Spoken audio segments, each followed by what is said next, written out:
Well, Carolina will receive the kick from the 15-year vet, Olindo Mare. Jordan Pugh and Mike Goodson back to receive. It's the 5-6 Seahawks, the 1-10 Panthers, and we are underway in Seattle. Goodson takes it on the run, a yard deep. Past the 20, the 25, past the 30, and dragged down at the 39-yard line by Jordan Babineau. But a great start for the Panthers and their rookie quarterback, Jimmy Clausen, making his 6th NFL start.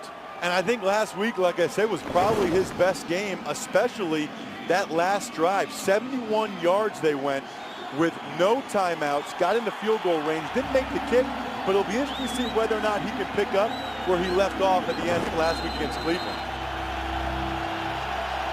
Panthers will start out in a 2 tight end set with Jonathan Stewart dotting the I. It is Stewart, tries to cut back, gains about 6 as we take a look at the Panthers offense led by that man Stewart. Welcome home. He grew up in Lacey, Washington, about 4. Yeah, he told us he'd be excited, but also a little bit nervous to play in front of the home crowd.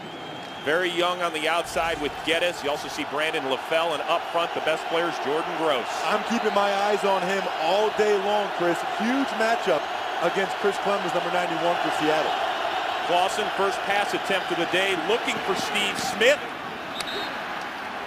And it is incomplete, intended for the 4-time Pro Bowler. Seattle gave up 503 total yards last week in the loss to Kansas City, but you can't blame Chris Clemens. No, he has been probably their best defensive player all year long with 7.5 sacks. He really does it with an outstanding first step. He's going to have to get pressure on Clausen early and often.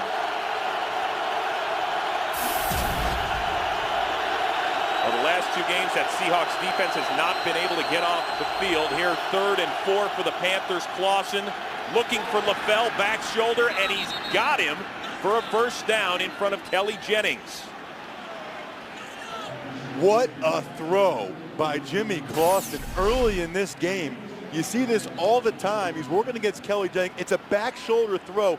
It's so hard for the cornerback to defend that.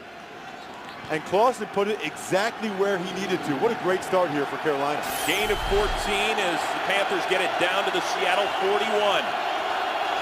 Quick hitter out to Smith, who gets past Jennings, gains about 7 before being shoved out of bounds, and they have to continue to find a way to get Steve Smith the football in the early going. There is no question. I was talking with Panthers wide receivers coach Tyke Tolbert before the game, and he said that's a big part of what they try to do, is get the ball in Steve's hands early so he feels like he's a part of it.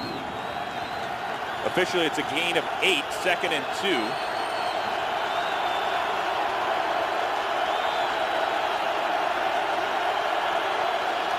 Stewart wrapped up, but not before he gets another Panthers first down, and this is something that Carolina has not seen all year until last week. That's a healthy Jonathan Stewart.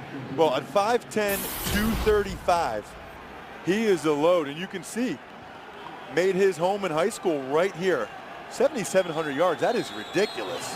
And 95 touchdowns to go along with that. Gosh. And he said he missed half a season one year. I would have gone to the mall with my letter jacket on every night. Another first down for Carolina on this opening drive. Another quick hitter, but this one batted away by that man Clemens. That is really rare right there when you have an outstanding pass rusher like Clemens. Everything he's trying to do, working against Jordan Gross, middle of your screen, he's trying to get up the field. For him to have the presence of mind to get his hand out, it looked like maybe it hit him in the chest, though. I think Jimmy Clausen with an assist on that one. Almost hit him between the 9 and the 1. Yeah, I don't know how much credit I can give Chris Clemens for that one. I think that one's on Jimmy. 2nd and 10. Quick toss to Stewart.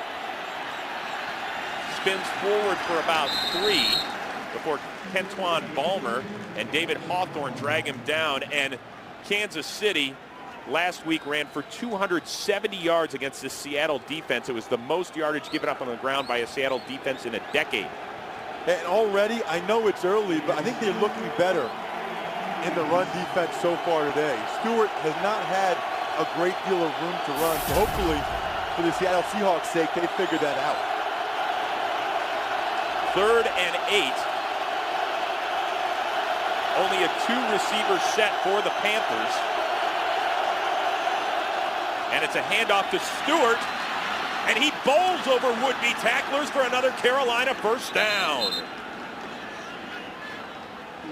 Gutsy play call there. I was going to say conservative play call, but I guess it's not that conservative when you run the football as well as Jonathan Stewart does. Watch the middle of your screen. A couple double teams working up to the linebackers. You're not going to get a hole much bigger than that. And then watch Stewart right here. Lower the boom on Lawyer Malloy. He has an amazing ability to bounce off the first tackler and keep going. And for the first time today, we see Mike Goodson in the backfield, and he'll get the rock off the right side. Goodson inside the 10, close to another first down. And Mike Goodson, you know, this team is so young. He is one of those guys that has taken advantage of the opportunity presented to him. Without question, 400 total yards over the last 3 weeks, and I might have spoken too soon about this Seattle run defense. That's 2 plays in a row, Chris, where they had huge holes to run for the Carolina Panthers. Goodson remains in on 1st and goal from the 7. It's Goodson again, and he has a touchdown for the Panthers. Wow, you can see some of the boo birds already coming out in Seattle. That just looked too easy. Watch the right guard, Jeff Schwartz. Watch this block that he's going to have against Brandon Mebane. He finishes at the end. That's Brandon Mebane's spot. Brandon Mebane has to be in the B gap between the guard and the tackle. Schwartz won that individual battle. Touchdown, Carolina. And the former draft pick of the Seattle Seahawks in 1991, John Casey, on for the PAT. And just like that, for the 2nd week in a row, Carolina takes it down the field on the road to score a Mike Goodson touchdown. The Panthers have silenced this crowd in Seattle after a well-balanced scoring drive. And I tell you what, for the Seattle Seahawks, that is exactly what you did not want to see, is how relatively easy they were able to move the football down the field. Leon Washington takes it at the goal line across the 20 and dragged down quickly at the 22 by Gary Barnidge, the backup tight end. The Seahawks have a little work to do, down 7 in the early going. Back in Seattle, where Pete Carroll's crew has been stunned by Panthers' opening touchdown drive. They went 61 yards. Pete Carroll, in his first season up in Seattle, his 5th overall as an NFL head coach, prior stops with the New York Jets and the New England Patriots as well. Spent the last 9 years on the sidelines at USC. Matt Hasselbeck, the 3-time Pro Bowler, under center, giving it to Marshawn Lynch, who has a nice run to get it going of about 8, as we take a look at the Panthers touchdown. Take a look at Brandon Mebane right there. He is in the gap between the guard and the tackle. That's where he has to be. When you're playing run defense, every man has a gap. When Jeff Schwartz sealed him inside like that, he lost his gap, and that's why Pete Carroll is going over and talking with those guys saying, hey, gap control, fellas. Here on 2nd down, Hasselbeck and Lynch run right into one another, and they lose 6. That play appeared to be doomed to failure from the start. They tried to run an end around with the ghost coming around receiver, but Marshawn Lynch and Matt Hasselbeck clearly not on the same page. Quite frankly, they're lucky they didn't fumble the football right there. And let's remember that Hasselbeck is playing with 2 cracked bones in his left wrist, and he has a guard over that, and so he has to hand the ball off with his right hand. And he specifically said he has to worry about Marshawn Lynch because of how hard Marshawn runs. So now 3rd and 7. That's Forsett getting it, and he will not get the first down. Stopped shy by Everett Brown. So 3 straight runs by the Seahawks, who were held to just 20 yards rushing a week ago. It was not surprising to me when the Carolina Panthers ran a draw on 3rd and long, but for the Seattle Seahawks to do that, that is really surprising, especially as well as Matt Hasselbeck has played the last 3 weeks, averaging well over 300 yards passing, and Mike Williams is back in the lineup. I would have thought they would have gone to Big Mike there. John Ryan on to boot it away to Captain Munnerlyn. End-over-end kick. Munnerlyn takes it at the 21, and he is cleaned up quickly by Kennard Cox, the man who blocked a punt last week that led to a Seattle touchdown here. Lowers the boom on the captain. The Panthers will take over from there.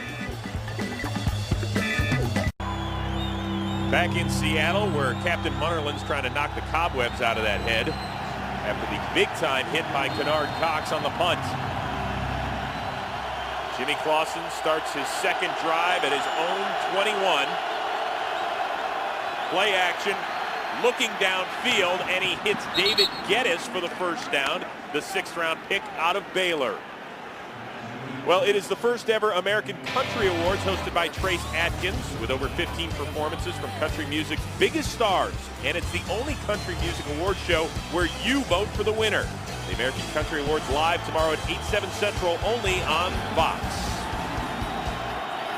And sweet music to the ears of John Fox so far with his Carolina offense, moving at will against Seattle's D. Stewart, another big hole, gets about 7 before he is wrapped up. In the last 2 weeks, Carolina has really been able to move the ball on its first drives in Cleveland and in Seattle, and they're leaving a mark, and you talk about showing improvement, Ross. Yeah, and which is amazing because they hadn't scored in the first quarter a touchdown all year until last week against Cleveland. This is their recipe for success. Run the ball and mix in a couple passes with Jimmy Clausen. Play action, and he hits Tony Fiametta, the fullback, for a first down. And quickly, let's send it down to Los Angeles. Kurt Menefee with a game break. Well, Marion Barber out with an injury, so Tashard Choice getting more opportunities, and he takes advantage at Indy. Nice moves, 20-yard score, and the Cowboys have the early lead over the Colts, 7-0. Chris and Ross. Thank you, Kurt. And that's a huge game as well for the Indianapolis Colts, who, if they lose, will be a game back of Jacksonville in the AFC South.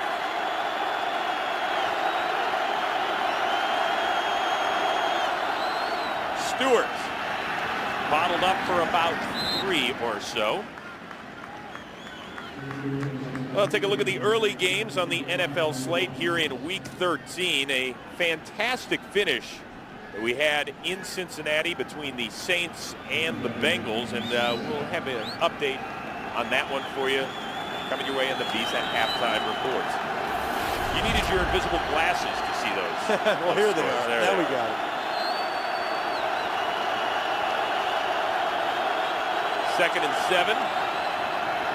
Clausen hits Fiametta again, and another first down. Fiametta has now doubled his catch total on this drive. You know, Tony Fiametta was taken in the 4th round. That's pretty rare in today's day and age with NFL. I mean, there's a lot of teams out there that don't even have fullbacks, but that's why he got drafted. Not only is he a hammerhead as a blocker in the run game, but he does have enough athleticism to be able to make some plays in space like he did right there. Replacing Brad Hoover at that position, who was so good for Carolina for so many years. Stewart running angry, gains about 3. Now, the look of the Carolina backfield has really taken on a different look over the last several weeks. DeAngelo Williams, the Pro Bowler from a year ago, has been out since Week 7, placed on IR because of a bad foot.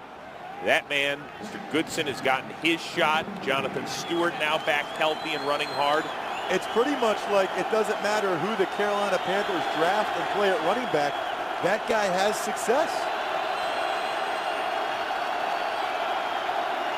Second and 7, Clausen out of the gun, and he hits Jeff King, the tight end, for virtually no gain, wrapped up by David Hawthorne, who has had an outstanding season for Seattle. We talk about Jonathan Stewart and what he did last week in that loss in Cleveland. Had a season-high rushing. It is very rare that you will ever see the first guy bring him down. That's the difference between good backs and great backs, is that he gets what's there, and then he always gets more. He is a big boost with his return. from that concussion. Stewart stays in the game on 3rd and 5. Clausen pressured out of the pocket, looking downfield. Ball is tipped as he was trying to throw it across the grain to Steve Smith. Very dangerous pass by Jimmy Clausen right there. That was a rookie mistake. That's the type of throw that you'd rather Jimmy not make. You'll see he gets some pressure from his right, Raheem Brock. He runs outside of it. I think he would have been better served if he stepped up. And you do not want to throw the ball late and behind you across your body. He's lucky that was not intercepted. Lofa Tutupu got a paw on it to knock it away. So Jason Baker on to punt it away to Washington at his own 10.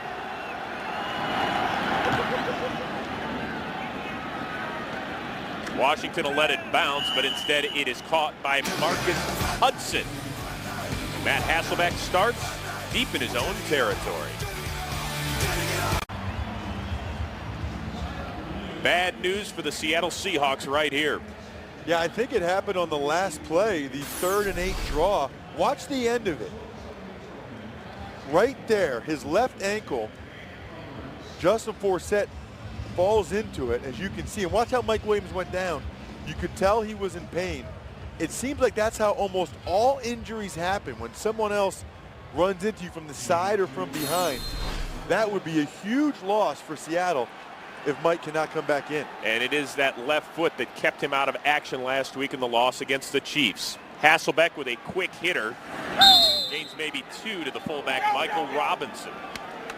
Once again, your early game out-of-town scores. The Giants just beat up on the Washington Redskins as New York's trying to keep pace with the Philadelphia Eagles, who were winners earlier this week against the Texans. Yeah, I don't know that any of those scores are a real surprise, with the exception of maybe the Cleveland Browns winning 13-10 down there in South Florida against the Miami Dolphins. 2nd and 10, Hasselbeck looking and hitting Brandon Stokely, but then knocked away by Richard Marshall. Matt Hasselbeck, 10 touchdowns this season, but 4 have come in the last 3 weeks, Ross. And I really think it might not bear itself out statistically, but especially when you look at how he's playing over the last 3 weeks, I think he's playing almost as well as he ever has in his career when you take into account, number 1, the new offense, number 2, the offensive line, number 3, they can't really run the ball that well, and then the new receivers he has to work with. He's playing pretty well. Well, he's going to have to make something happen here on 3rd and 10. Looking down the middle of the field for Deion Butler and overshoots it.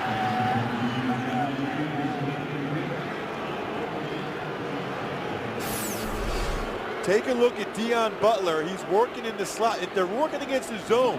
So it's him against Charles Godfrey right there. Matt Hasselbeck took a shot as well. Charles Johnson, that guy again, is having a big year for Carolina. His best as a pro by far. 2nd straight 3 and out for this struggling Seahawks offense. Ryan just gets it away. Munnerlyn on the back pedal all the way to his 33. And he slips down at the 40 before Will Herring finishes it up. And perhaps more injury news for the Seahawks. We will check on Matt Hasselbeck and that ailing wrist.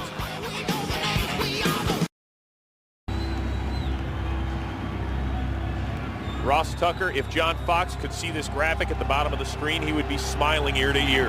This is their recipe for success. This is what they want to do. And quite frankly, it's what he's tried to do throughout his entire tenure in Carolina. Run the football, eat up that clock. They'll stay on the ground with Stewart for about 2. Wrapped up in the middle by Craig Terrell. But this Seattle defense, last week we talked about it. They gave up 270 yards on the ground to Kansas City. And the rush defense really hasn't been right since they lost a couple guys to injury. Well, they lost Colin Cole, the nose tackle, as well as at the defensive end position, Red Bryant. And so Kentwan Balmer, as well as Junior Ciavii, they are not quite as stout up front as the other 2 guys were. It's noticeable when you watch the film. Clausen hits LaFell again, gets into Seattle territory and moves the chains yet again. But a lot of these open passing lanes are there in part because Seattle hasn't been able to stop anything on the ground, Ross. Well, everything can be based off of the run if you're having success with that. You look at what they've done the last 6 games, clearly the worst in the NFL. And you think with as much as they're doing inserting Lawyer Malloy into the box as the 8th defender, it would be better than that, but it's not. Quick toss to Stewart, tries to make a cut. And we have our first flag of the afternoon. Gene Steratore, our referee.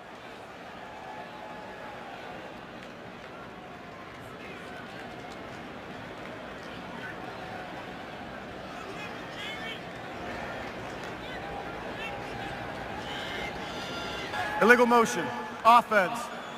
Right tight end was going down into a 3-point stance at the time of the snap. 5-yard penalty, replay, first down. And very quickly, let's get a game break from Kurt Menefee in Los Angeles. Big matchup in the NFC South. Falcons at the Buccaneers. Michael Turner, 5-yard score, puts Atlanta up 7-0. Falcons' best record in the NFL coming into Week 13. Next week at Carolina, the following week at Seattle. Chris and Ross. Thank you, Kurt. A bobble by Clausen still gets it away to Smith. It was a low throw, but they say completion. Gain about 6 or so on the play. What do you think of those Buccaneers unis? You like going old school? The orange creamsicle? Yes. I love those. The only problem I have with that is every time I look at them in those uniforms, I actually would like to eat an orange creamsicle. You're craving Buccaneers. Interesting.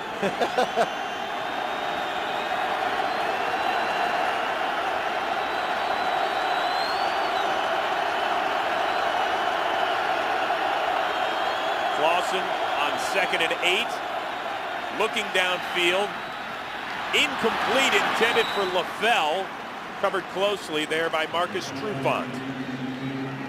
LaFell is one of 2 rookie receivers. You can see him up there at the top of your screen. He's working against Marcus Trufant. He just runs a little post pattern here. Jimmy Clausen needs to put that football on him. If he gets that ball into LaFell's body, that's another completion for Carolina. 3rd and 8 as the crowd starts to get into it.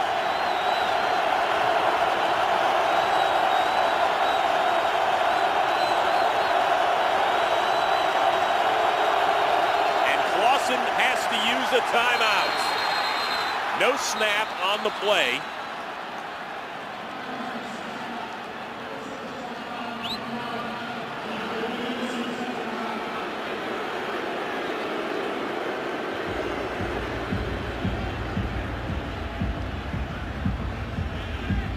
Well, we talked about at the beginning of the telecast what a strange NFC West it's been. Sam Bradford, the #1 overall pick, has the Rams in contention, along with Matt Hasselbeck and the Seahawks. But don't count out the Niners, who were losers earlier today in Green Bay, and even the Arizona Cardinals.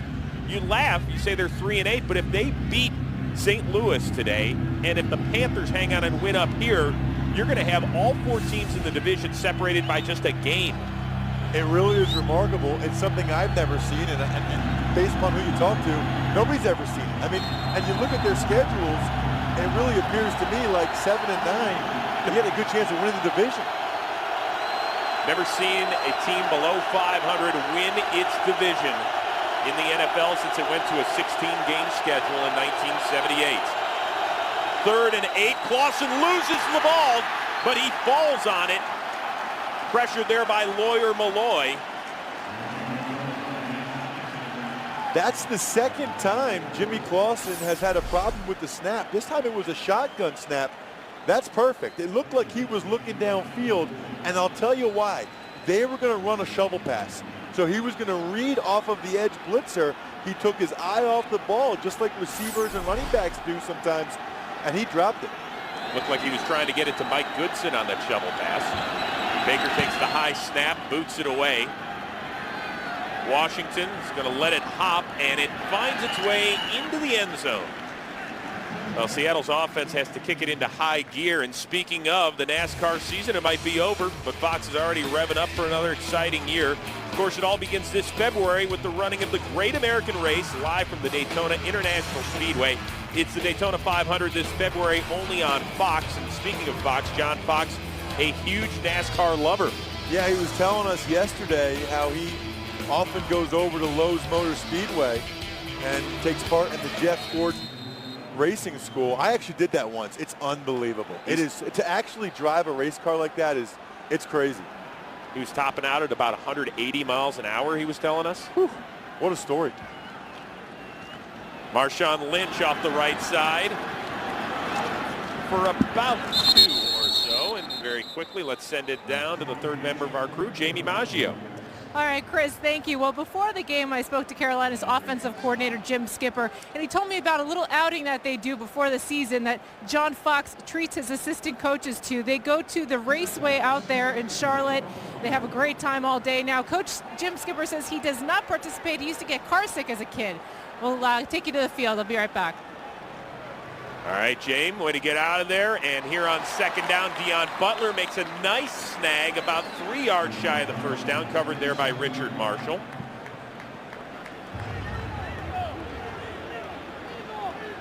And still we don't see Mike Williams on the field. Of course, they were looking at his left ankle, which appeared to get rolled on by teammate Justin Forsett, and that is going to do it for the first 15, which was all Panthers. The Panthers lead it 7-0. We'll be back after a word from these local affiliates. Back in Seattle, where the Carolina Panthers, looking for their second win of the year, really dominated the first quarter and lead it 7-0. I'm Chris Rose, joined by Ross Tucker and Jamie Maggio. Mike Williams headed back to the locker room to have his ankle and or foot looked at. 3rd and 3 now for Matt Hasselbeck. Panthers bring it a blitz. Hasselbeck hits Brandon Stokely for the first down, and that keeps the drive alive. And Ross, that is something that the Seahawks desperately needed, was to get some sort of momentum going. They keep spinning their tires here. Yeah, because so far this game has been eerily reminiscent to last week against the Kansas City Chiefs, when Seattle just could not possess the football at all. They need to get some type of drive going, if anything, just to allow their defense to rest a little bit. Last week, they held it for less than 8 minutes in the first half. Here Lynch trying to pop outside, but bottled up nicely there by several Panthers defenders, including John Beeson, the 2-time Pro Bowler, and Jason Williams as well. Chris, I got to tell you, they have given Marshawn Lynch a tremendous opportunity ever since he's been here. But when you look at it, it's only 3.1 yards per carry. And I know that they want him to be the guy. I know he's the big physical guy and all that. But, I mean, Justin Forsett is averaging 4.3 yards per carry. Not to mention, they don't really ever get Leon Washington involved in the offense either. Lynch, a 2-time 1,000-yard rusher with the Buffalo Bills, came over in an October trade. Here Hasselbeck hits Deon Butler up to the 40. So we've seen Butler, we've seen Stokely, we've seen Williams head to the locker room, and we haven't heard boo from Ben Obamanu, who had a huge week last week. The good news for the Seattle offense is that they are used to not having Mike Williams because they didn't have him last week. It's not like this is new to them. They know how they operate. They know which guys go to which spots when Big Mike Williams is unavailable. 3rd and 2. That's Chris Baker in motion. Hasselbeck tries to hit Obamanu. He was pressured there by Tyler Brayton. For the last few weeks, Hasselbeck has been bothered by that left wrist. Take a look at what he does on the handoff here, Ross. Yeah, he backhands it to Marshawn Lynch. You very rarely see that. And in the shotgun, he wants to get that into his right hand as soon as possible. He said he really struggles to keep both hands of the ball sometimes when he's under pressure. Ryan boots it away for the 3rd time. Munnerlyn spun around, keeps his footing, and gets up to about the 20-yard line. And that's where Jimmy Clausen will start another drive, up 7-0. Carolina's offense has been able to quiet this Seattle crowd. They've moved pretty much at will, taking the opening drive 69 yards, finishing it off with a Mike Goodson 7-yard burst for a touchdown.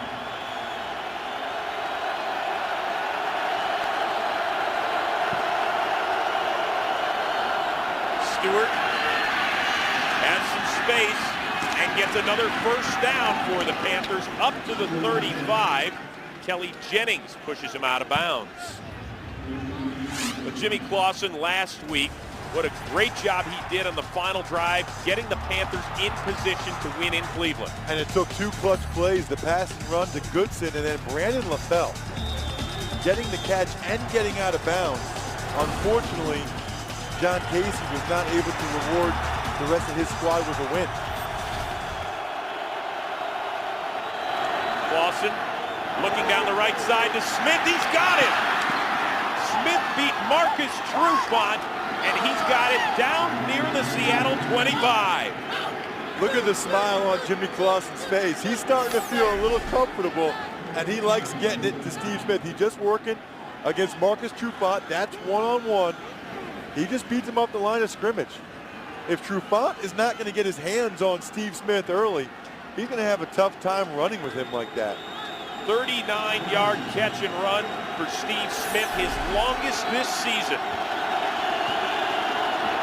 Stewart plows forward for about 4 or so.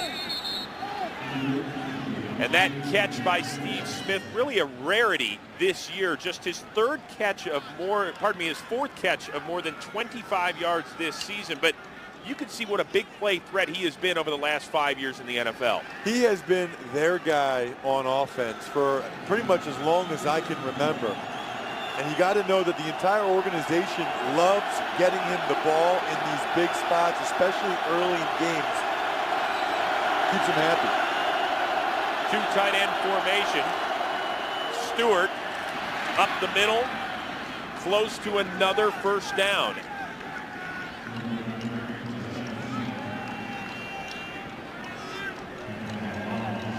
I think a lot of people, Chris, would be surprised when they see what Carolina's done in the first quarter so far today, but I don't know that you and I really are. I mean, when you look at the strength of Carolina, that's running the football.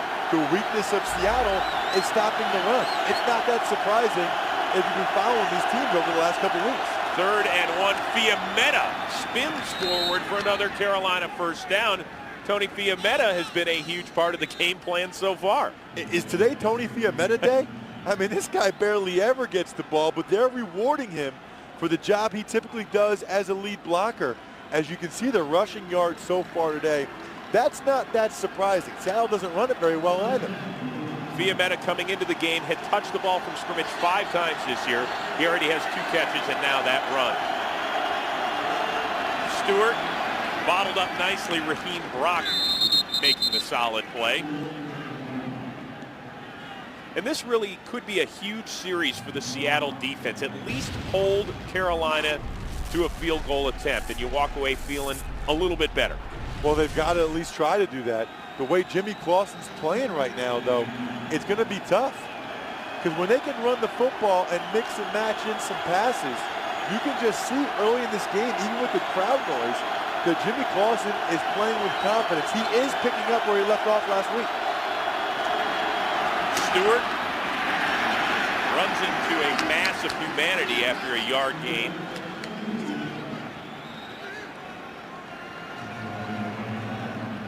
Well, when the opposition gets inside of the 20-yard line, that's where that Seattle D stiffens. Not only that, they are second in the NFL with 5 defensive turnovers in the red zone. Ironically enough, second behind the Carolina Panthers, who have 6. The Seahawks have 5. Pete Carroll did not like his defensive formation, and so he ran out into the field for a timeout. Seattle. Carolina pushing for more, up 7.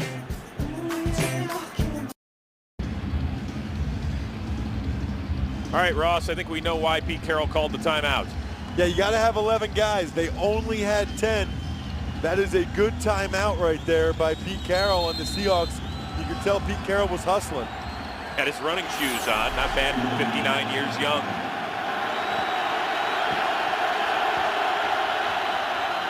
movement. Let's see if it was Seattle or Carolina with the infraction. Offside. Defense unabated to the quarterback. 5-yard penalty. 3rd down. I always love how all the guys point at each other. Just once I want a guy to point at himself and say, yeah, it was me. Well, hold on. Did you ever point at yourself? No, never. That's clearly Clemens. And then Jordan Gross came out of his stance to make sure that they would call it. Goodson in the backfield, 3rd and 2. Quick toss to Goodson. And it's awfully close to the 1st down. Goodson is their speed back, the guy they want to try to get outside in space. He did a nice job there. Looks like they're giving him the 1st down. So that penalty, a huge one. It gave Carolina the opportunity to run the ball instead of strictly pass it down there. Especially this team, because 3rd and long is not where Carolina wants to live offensively. Stewart in the backfield now on 1st and goal. It is Stewart down to about the 3. Stood up there by David Hawthorne, and this is a guy who, with all the issues they've had on defense, has been a constant performer all season. Well, and it started last year. He led this team in tackles with 116 last year and also 3 interceptions. And he's followed up this year, 65 tackles coming into today, including 13 last week against the Chiefs.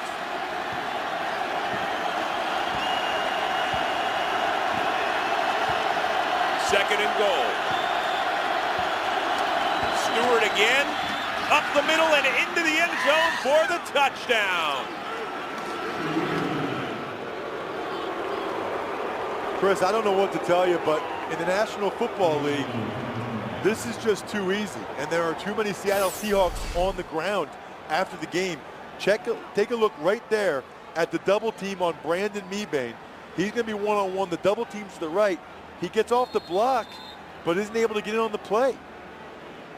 That's not a bad job by Mebane.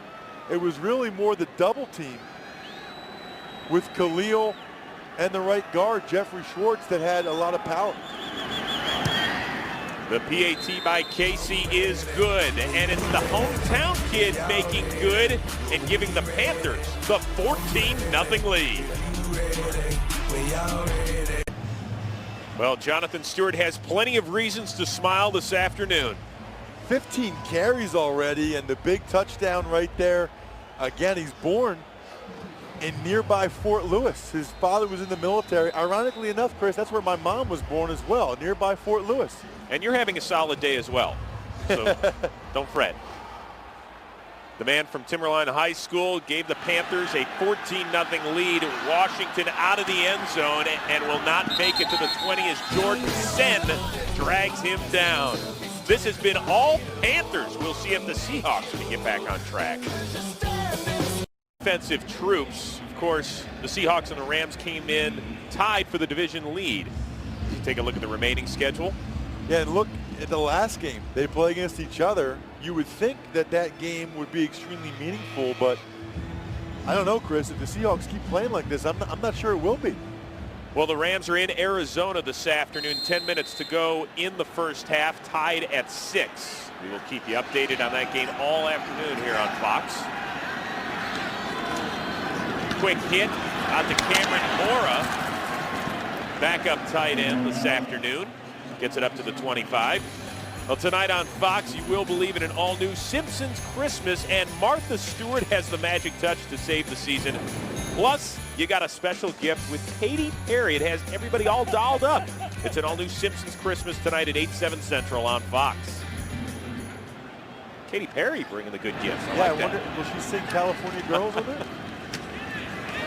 Oh, the Seahawks give it to Marshawn Lynch, who barrels forward for a first down, wrapped up by James Anderson. And that's the sort of tough running they were expecting out of Lynch.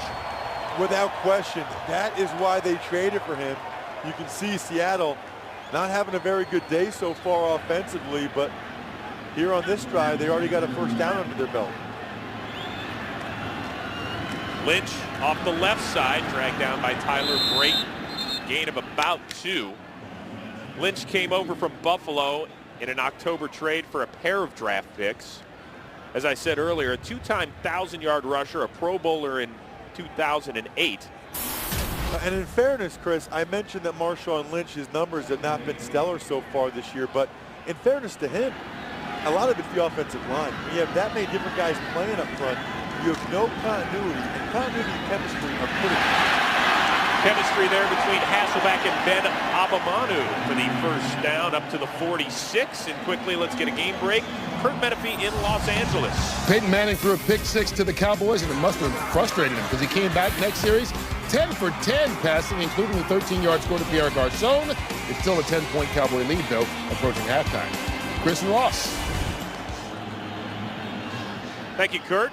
How about the job that Jason Garrett has done since taking over for Wade Phillips in Dallas? Unbelievable.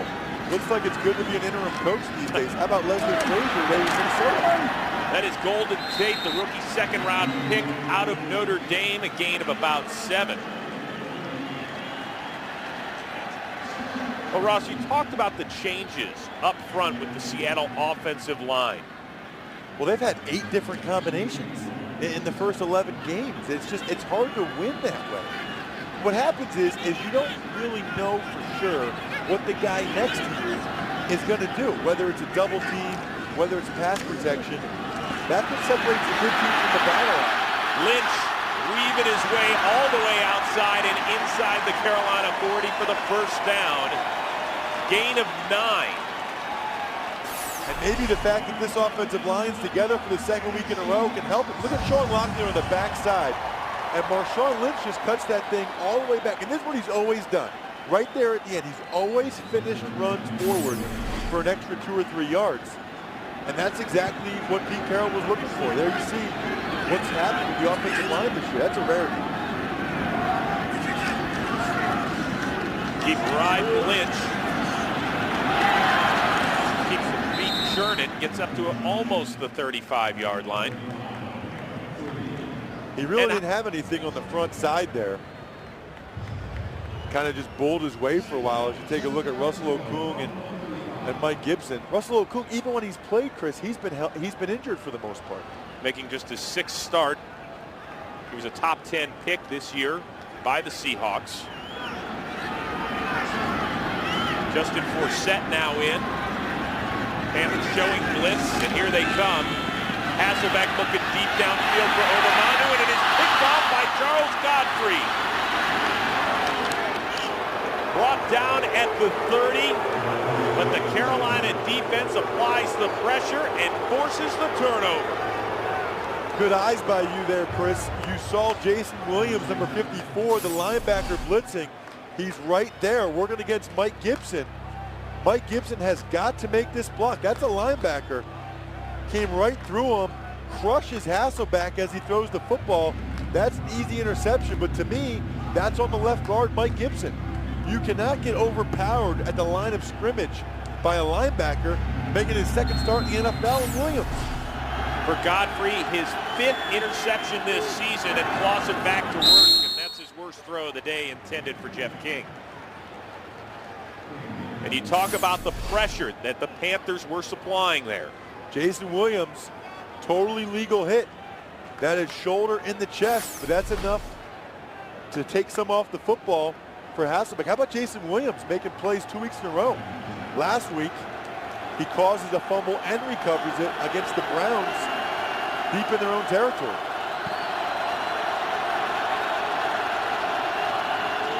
Stewart cuts it back nicely, spins forward, gains about 6. And Jonathan Stewart continues to rush well. Now 16 carries, 73 yards in the first half. A little slow to get up. There's nothing front side. He goes front side, doesn't see anything he likes, and then cuts it all the way back. Aaron Curry cannot get him down. And that's the thing about Jonathan Stewart. You can see him limping off. I'm surprised he doesn't limp more often because of how often he is bowling over defenders. The first guy seemingly never gets him on the ground. Mike Goodson is checked in on 3rd and 4 out of the shotgun. Clausen pressured and just throws it away as Raheem Brock was applying the pressure. So a nice job by this Seattle D after its offense turned it over to force the 3-and-out. Raheem Brock getting the pressure as you see Jonathan Stewart still trying to work something out. Remember, he's had injury issues throughout his career with both of his lower legs. Jason Baker punting it away.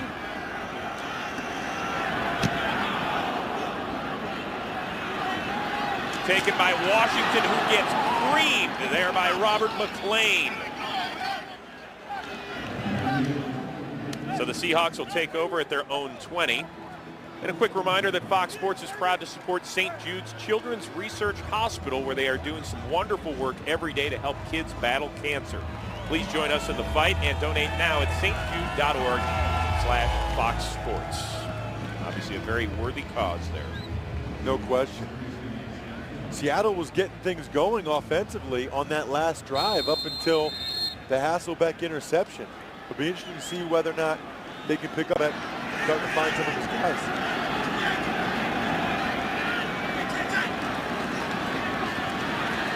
Hasselbeck pressure, throws it, and the ball is incomplete.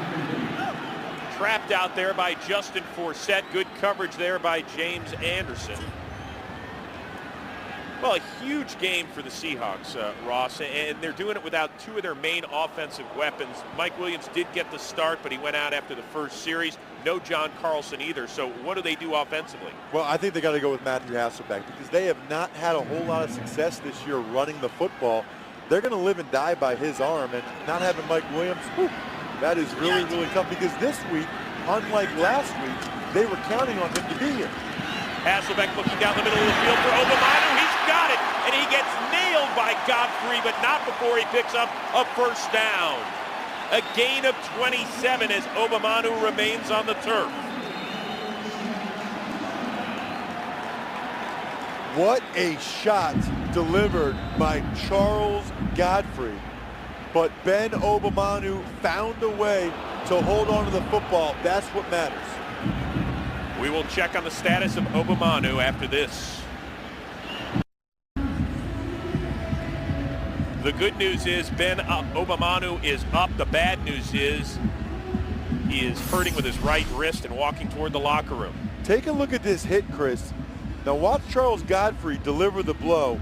That is a completely legal hit because he's using his shoulder and he's doing it right into the chest of Obamanu. We already saw one starting receiver, Mike Williams, head to the locker room in the first half. Now the other, Obamanu, is off the field. Here Justin Forsett tries to spin forward, does so up to the 49. Now Charles Godfrey's partner in crime, Sherrod Martin, the other safety, week 1 this year against the Giants tight end Kevin Boss, he got fined $5,000 for that hit. And then last week in Cleveland, Evan Moore of the Browns gets lit up, and Martin gets lit up for a $40,000 fine. Hasselbeck dropped as he tripped, and Charles Johnson, it looks like, will get credit for the sack. And Hasselbeck now comes up limping. Oh my goodness. It looked like he waved over to the sideline for someone to come in for him. Try and take a look at his lower legs and see what happens. Just kind of gave out on him. Well, Carolina has called a timeout. Charlie Whitehurst, perhaps, coming into the game.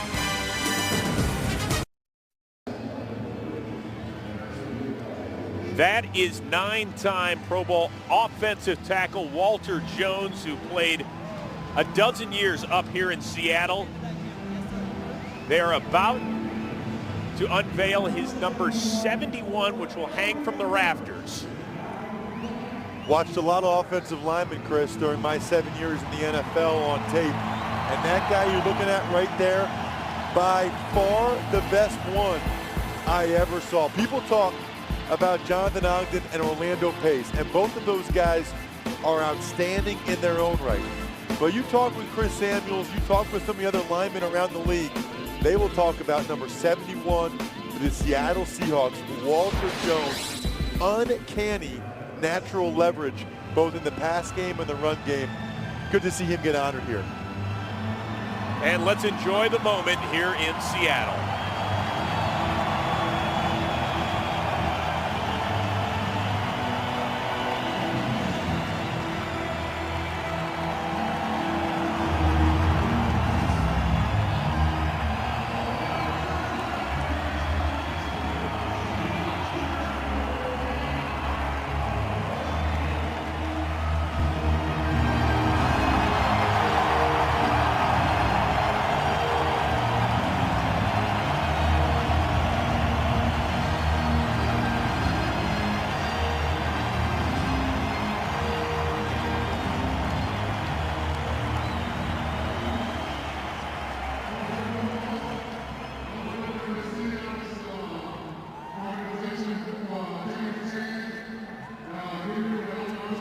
Play my whole entire career with a great city. I'd like to thank my fans and my family and my friends for all their love and support.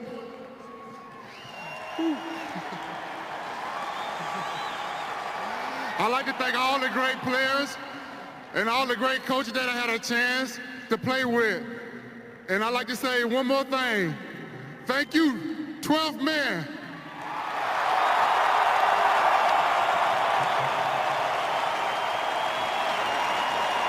One of the biggest, baddest men in the NFL, getting teary on the day they have retired, number 71. It goes alongside the 12th fan here in Seattle and Hall of Fame wide receiver Steve Largent. In the meantime, Seattle ended up picking up a first down on a 14-yard pass from Matt Hasselbeck, who remained in the game, to Brandon Stokely. So it is 1st and 10 for Seattle. Hasselbeck going downfield for Moore. He's got it inside the 10, down to the 5. That is a picture-perfect pass down the middle to their athletic tight end and Moore. He is capable of doing that. And the fact that they're only down to 3 wide receivers now with the injuries to Olomano and Mike Williams, he may have to do more of that. Gain of 36, Hasselbeck, 1st and goal, trying for the lob, and that's going to be a flag on Captain Munnerlyn, who prevented Golden Tate from getting to the end zone.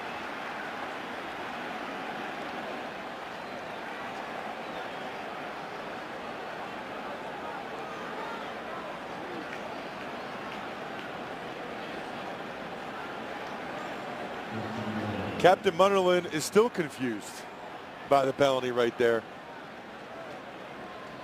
You're allowed to jam them within 5 yards as we wait for the penalty here. There are fouls by both teams on the play. An eligible member of the offense, downfield number 88, was covered on the play. Also pass interference defense, number 41. Those penalties offset. Replay first down.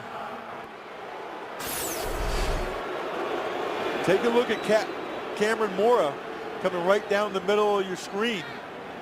That's just a picture-perfect pass by Matt Hasselbeck. And here's the pass interference on Captain Munnerlyn. You can jam within the first 5 yards, but you cannot when the ball's in the air like that. That's pass interference. But because Cameron Mora, the tight end, was covered up, he went out on a pattern, so offsetting penalties, and it is 1st and goal. Hasselbeck trying to roll out, throws back across his body. There's another flag down as the pass is incomplete. Early signs, defensive holding against Carolina. Holding. Defense, number 31. Penalty is half the distance of the goal. Automatic. First down. That is the other starting cornerback, Richard Marshall. Yeah, he was working in the slot against Brandon Stokely. And that's the guy that Matt Hasselbeck likes to go to in certain situations. 3rd downs, deep in the red zone. And Marshall was holding Stokely. I think that's a good call. Huge opportunity for the Seahawks to get right back in this game. It is Forsett, the lone back. He gets it, cuts back.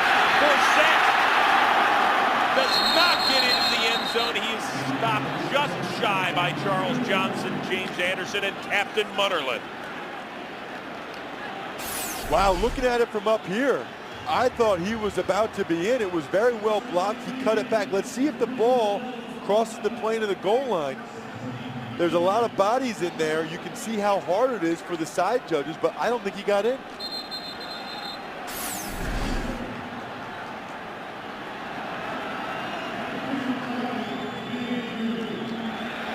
Well, the play is under review, and remember, we are under 2 minutes to go, so that is not a challenge by the Seahawks. It is a booth review. Right, and I think it's probably close enough that it's worth the guys up in the booth taking a look at it. Watch Forsett try to finish the run, going up against Charles Johnson, and all that matters is where the ball is. And from the first angle we saw, I don't think they're going to be able to overturn it.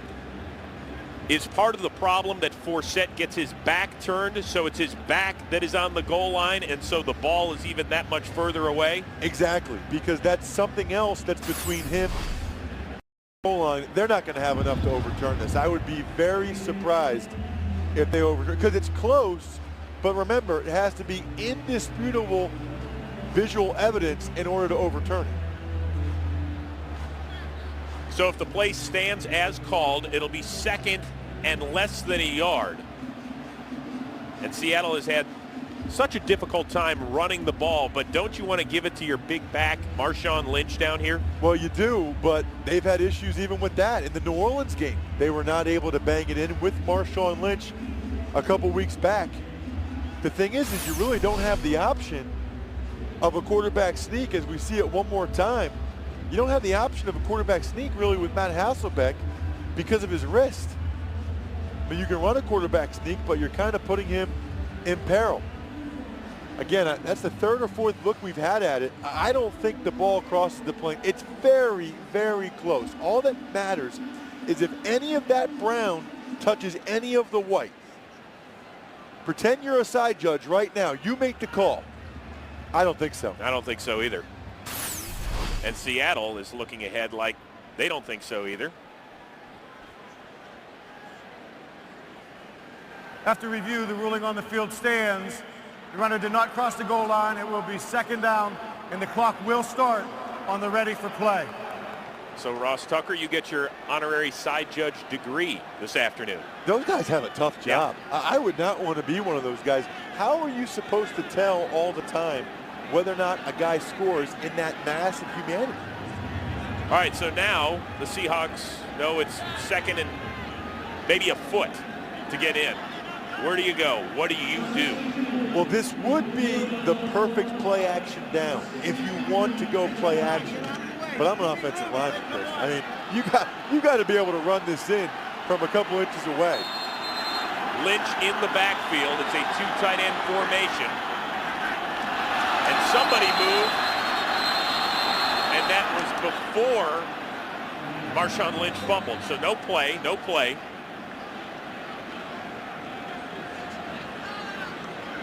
Chris Baker, for sure, I think moved before the ball was snapped. Offense, number 86, 5-yard penalty, still second down.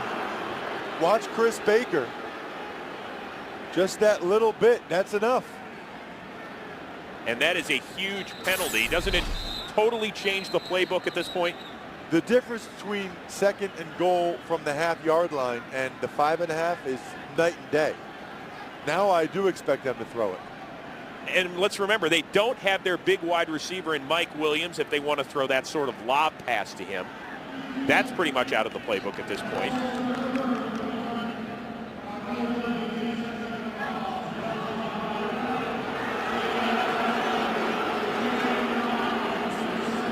Half to avoid the 10-second runoff. This is Seattle's second charge timeout, and it will be a 30-second timeout.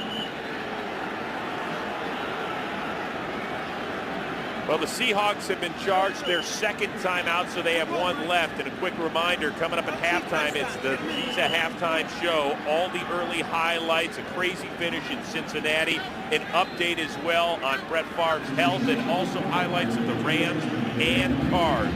That's all coming your way here on the Visa Halftime. So second and goal, Seattle has one timeout left now. Hasselbeck from the shotgun. looking, fires, incomplete, knocked down there by Sherrod Martin. He was looking for Brandon Stokely. I think he was actually going for Golden Tate. He looked at Stokely originally, like you said, and then when Stokely wasn't open, he went to Golden Tate secondly, and Sherrod Martin, he saw that coming from a mile away and jumped in front of that route. He always looks for Stokely first, but I think he thought that Stokely would clear things out underneath for Golden Tate. Sherrod Martin read that perfectly.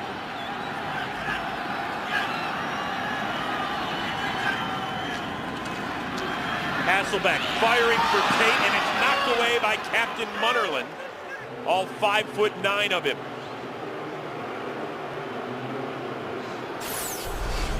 Take a look at Golden Tate. He's working in the slot. Hasselbeck has to try to throw the ball over the 5'8" Captain Munnerlyn, but he told us yesterday he has a 39-inch vertical. Give it right there to bat the ball away. Captain Munnerlyn making huge plays for this football team 2 weeks in a row. Now Olindo Mare, 20 of 23 this season from 24 yards out. Puts Seattle on the board, but it's not the 7 they wanted. It is 3 instead. I don't think we can overstate how critical that series was at the end right there. For the Seattle Seahawks to get all the way down to what, the 6-inch line and not be able to get a touchdown is devastating. Well, that penalty on Chris Baker pushed them back to the 5.5, and they couldn't get any closer. Your early game headlines: Aaron Rodgers, almost 300 yards passing and 3 touchdowns. Adrian Peterson had to play most of the game with Tavares Jackson as his quarterback, and he scored 3 touchdowns. And Benjamin Watson led the Cleveland Browns to a win in Miami. What Benjamin Watson did today, that doesn't surprise me. What surprises me is that he doesn't do that more often. Because I played with him in New England. He has unreal natural ability. I played in that postseason game the one time, Chris, where he caught Champ Bailey from behind. Yeah, where he ran about 100 yards. I mean, what tight end can chase down Champ Bailey like that? So that doesn't surprise me. And in fact, I bet you Benjamin Watson, who's having a good year, will continue to put numbers up like that for the rest of the season. He might be a good fantasy pickup for someone if he's still available in those leagues. And of course, all those leagues starting to wrap up as the fantasy football playoffs start coming your way. It's Terrell Sutton back at the goal line, and Mare on the ground. Jeff King picks it up, gets it all the way to the 45-yard line, so Carolina is going to have a chance if it wants it. It has a timeout left. Well, the best teams from around Europe battle in the UEFA Champions League, and you can find it on Fox Soccer. This week, the Young Gunners of Arsenal take on Serbian giants Partizan, live in HD and only on Fox Soccer. Chris, I don't understand that decision right there with the squib kick. And there's still 32 seconds left. As you see what Carolina's done in the first half, they've moved the ball pretty effectively, and you're going to let them have the ball at the 45 with 32 seconds left and the timeout? Clausen, pressured, and he is dropped. Raheem Brock, the former Indianapolis Colt. Raheem Brock's really had a nice year. Take a look at him at the bottom of your screen. He's working against Gary Williams one-on-one. He just uses a right-hand rip move. Not a good enough set by Gary Williams, although I think Jimmy Clausen could have helped him out a little bit if he had stepped up in the pocket. His 4th sack this season, in Carolina lets the clock run out, and what a great half it was for John Fox's crew. It's exactly what John Fox and the Carolina Panthers were hoping this team could be this year.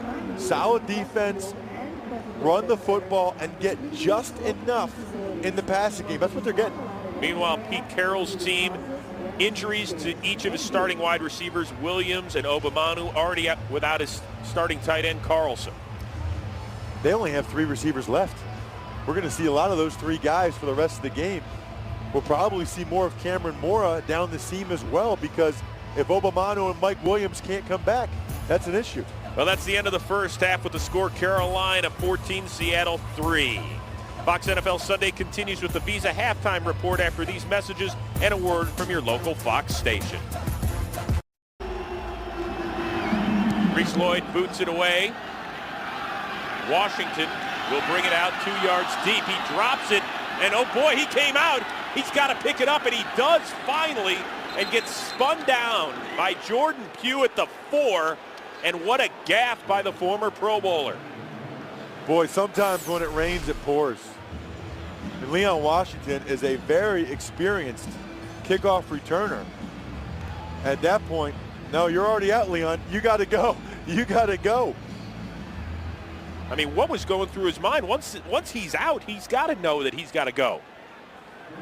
Yeah, I think he was thinking that if he could stay in the end zone and get the football, but I think he did a smart move at the very end there, trying to at least get a couple yards going forward. Not a good start here. Terrible start for Seattle, and it gets worse as Marshawn Lynch gets stood up for no gain. And right now, let's throw it down to the third member of our crew, Jamie Maggio. All right, thank you, Chris. Well, Ross, you mentioned just a moment ago, Coach Fox said heading into the half that they do have a lot of confidence right now. He said Jimmy Clausen is very comfortable in this offense, and they're going to look to do more of the same in the second half. Coach Carroll, on the other hand, said they just need to get back to the fundamentals of the game. He said they need to do a better job stopping the run and a better job protecting their quarterback. We'll get you an injury update in just a moment as well on Williams and Obamanu. Back up to you guys. Thank you, Jamie. Hasselbeck, pump fake, going deep downfield to Golden Tate. He is down, and a flag is down as well. It's going to be pass interference. Golden Tate ran a double move. Prior to the pass, holding, defense number 36. 5-yard penalty, automatic first down.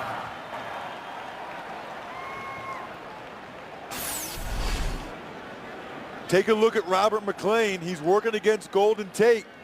And there's the hold right there. It wasn't blatant, but they're going to call that. Automatic first down on the hold. Lynch with a nice hole, and he is spun down by John Beeson.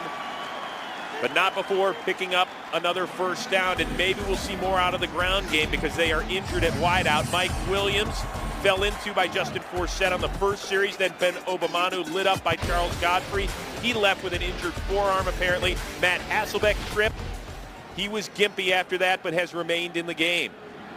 So only 3 healthy receivers in Stokely and Tate and Dion Butler for the Seattle Seahawks. Hasselbeck going deep down the right side to Butler. Incomplete, well covered there by Munnerlyn. You can't cover any better than that. I mean, that was so good that some of the guys on the Carolina Panthers sideline, they're actually trying to get Dion Butler to get called for offensive pass interference. You want to talk about a guy, a young man making the most out of his opportunity. Watch Captain Munnerlyn. That's perfect. It's almost like he's the wide receiver. And you know what? Dion Butler, there was some contact there. He was awfully close to getting an offensive pass interference call. Munnerlyn getting the start for the injured Chris Gamble. Hasselbeck, time, looking downfield and hitting Mora for a first down, tripped up by Charles Godfrey. Gain of 26, and for Mora, that's his 3rd catch on the day. He had just 2 all year coming into this afternoon. Cameron Mora working against Charles Godfrey. He's right there at the tight end spot. He's working against Godfrey, one-on-one, man-to-man. It doesn't get any simpler than that. Lynch rolls into Panthers territory. Actually, we're going to mark him down at midfield. Chris, we mentioned in the first half, Cameron Mora, after he caught that one ball deep down the seam, he is an athlete. He is the most physically gifted tight end that the Seattle Seahawks have. And with all these injuries at the wide receiver position, today might be his day to shine. And remember, no starting tight end John Carlson this afternoon, inactive because of a hip flexor. This is Forsett, who's got some room. He gets inside the 30, the 25, and yanked down to the 20, plus a flag. It might be a horse collar on that one. It's going to be a horse collar against Charles Godfrey, I believe. Personal foul. Defense number 30, horse collar tackle. Penalty is half the distance to the goal added to the end of the run. First down. Watch Greg Hardy. He's playing off of Sean Locklear to the right side of your screen. Locklear hooks him inside. Once he's hooked inside, then it's all Justin Forsett from there. Greg Hardy is a young player. Then you see the horse collar at the end. That's a textbook horse collar. Remember, they started that after Roy Williams took T.O. down like that, back when T.O. was still playing for the Eagles. Lynch, stopped by Ed Johnson after a 2-yard gain. Seattle was down at this part of the field right before halftime. They got down inside the 1. Then a motion penalty on Chris Baker pushed him back outside the 5, and they had to settle for a field goal. So it is critical they put a touchdown on the board here, Ross. Yeah, and even if you do the math, if they kick a field goal here, they're only down 1 score, 8 points. I don't care. Throw the math out. Just from a mindset and mentality for this team to come all the way down from the 3-yard line, they've got to get in. They've got to get 6. Hasselbeck out of the shotgun. Quick hitter to Tate. Tries to dive in, but he ends up about a half-yard shy of the end zone, upended by Captain Munnerlyn. A great effort, though, out of the rookie from Notre Dame. Golden Tate at the top of the screen, working against Captain Munnerlyn. Looks like it's a zone concept. He sits down in the zone, breaks 1 tackle from Sherrod Martin, and tries to go up and over. Love the effort by Tate right there. Going airborne, but cannot quite break the plane to the goal line. So now 3rd and goal. It's Lynch, and he's into the end zone.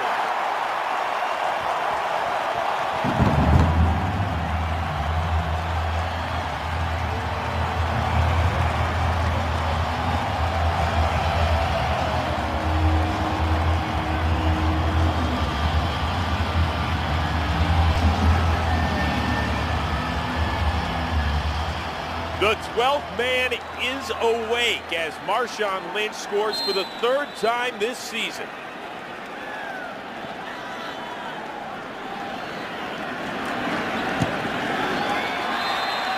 Mare adds the extra point, and after a season-long 96-yard drive, the Seahawks are back within 4.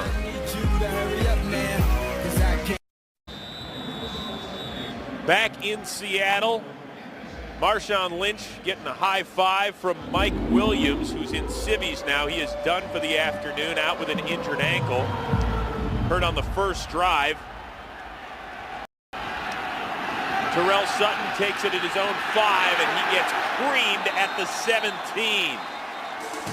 Cam Chancellor brings him down along with Walter Thurman, and the 12th man is back in it in Seattle.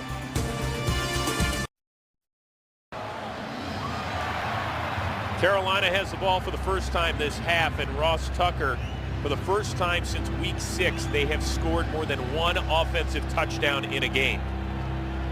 Digest that one. Yeah, you could have told me that. You're going to tell me that. I can barely even swallow that one. Wow.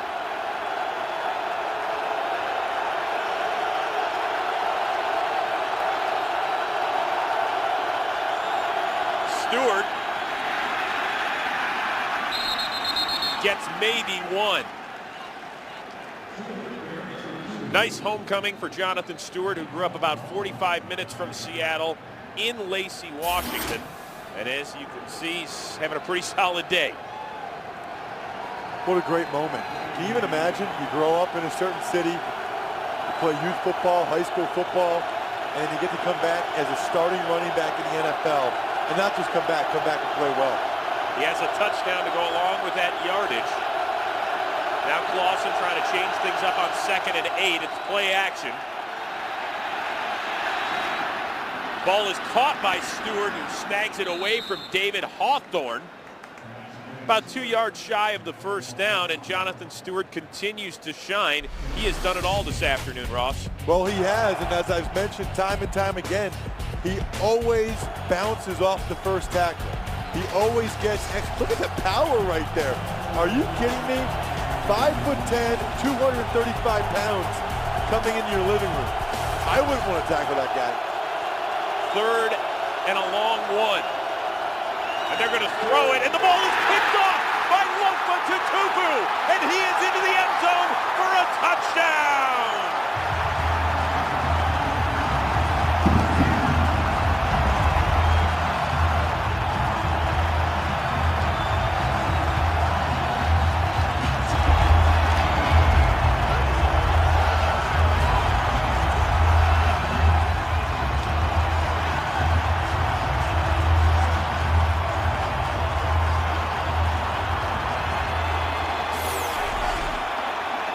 Take a look at the interception. Lofa-Tatupu just jumps the route. The irony of that is that's supposed to be a safe pass. Play action pass, dump off to your fullback. It's supposed to be safe, it wasn't. 2 touchdowns in less than a minute and a half, and Seattle now has its first lead of the day.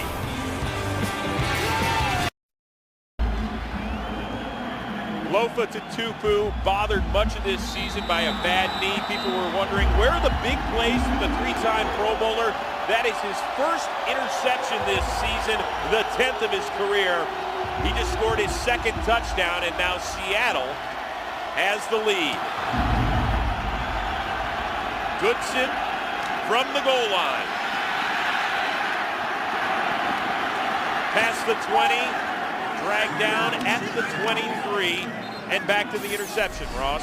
Take a look at Lofa-Tatupu as well as Brandon LaFell. LaFell's going to come on an inside pattern.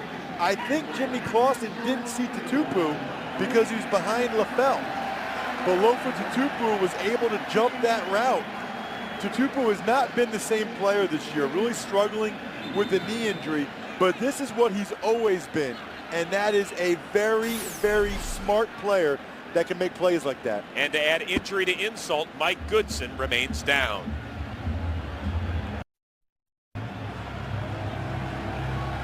Mike Goodson walked off the field under his own power. As you can see, the medical staff working on that right arm as Jonathan Stewart remains in the game, and the Panthers try and collect themselves. Stewart loses a yard, maybe 2. He stays on his feet, actually. Just like the Seahawks, I thought that play was over, Ross. This guy is outrageous. I mean, I didn't even know he was this good. I mean, that is one of the more remarkable 6-yard runs you'll ever see. How many guys touch him? At least 2 touched him right there. At least Tatupu's the 3rd right there. And then he finishes it by getting a couple extra yards. And he is excited. He should be. Goes from what would have been a loss of 3 to a gain of almost 7. And Stewart spins forward close to another first down. And right now, let's get an update on the Rams and Cardinals from Kurt Menefee in Los Angeles. You want to talk hard runners. Does anyone run harder than Steven Jackson?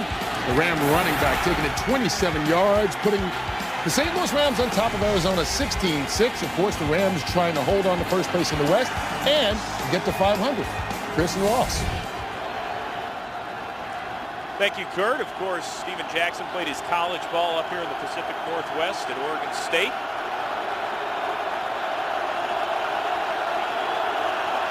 It was a first down by Stewart.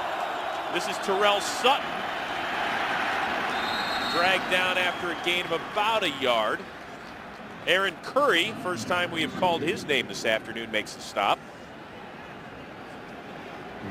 Well, what a run the Seahawks have been on. They have outscored Carolina 17-0 in the last 7:44.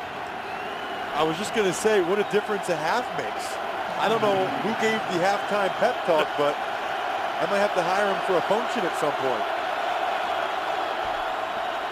Clausen pressured, just throws it away. It was Earl Thomas, the first-round pick out of Texas. And what did Lawyer Malloy tell us about Thomas? That he is the fastest player he's ever seen at that position. He said that Earl Thomas covers more ground, and you're looking at him. Watch how much ground Earl Thomas can cover, how fast he is. Lawyer Malloy said it's the fastest safety he's ever played with. That's high praise for a guy that's been in the NFL 15 years to bestow upon the first rounder. Malloy calls Thomas the road runner. 3rd and 8 out of the shotgun.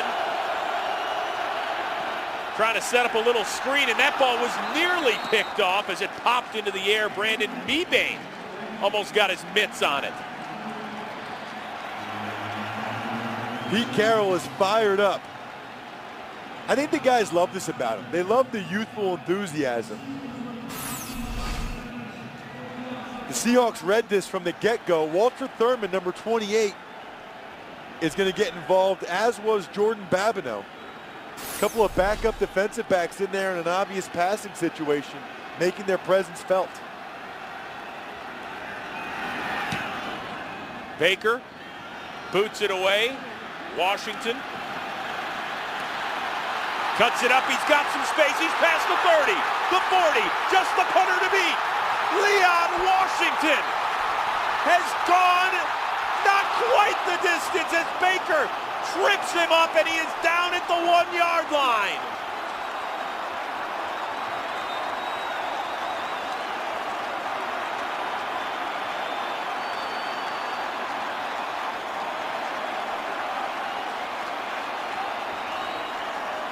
.84 yards on the return, but what an effort by Jason Baker.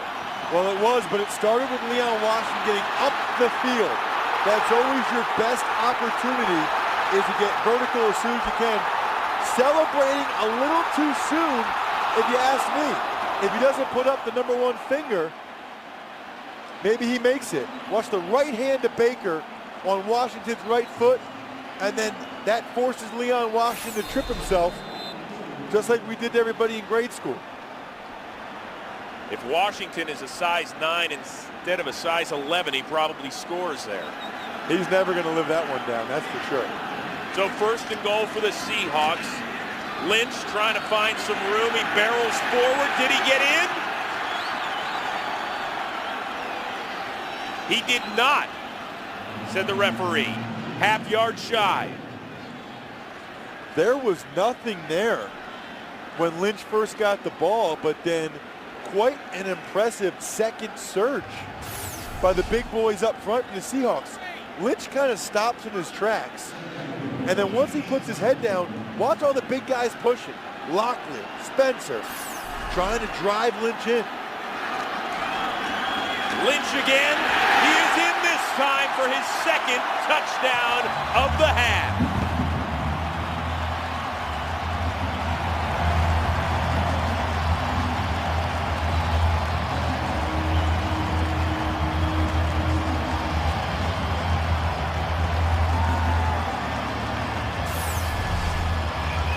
Take a look at Marshawn Lynch. The play is designed to follow his fullback, Michael Robinson, to the right.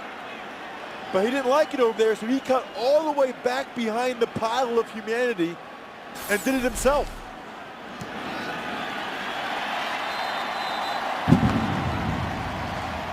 The Seahawks have scored 21 points here in the third. They now lead it by 10 over the Panthers.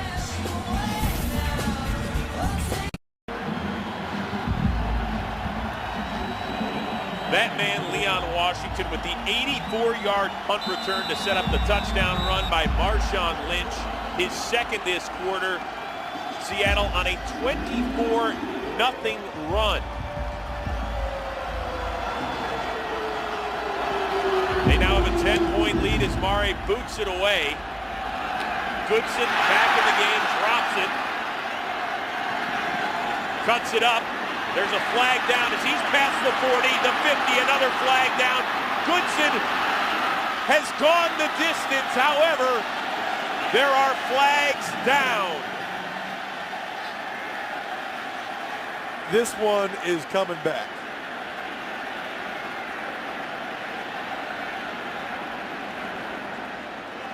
Although I think that the first flag that was thrown might be against Seattle.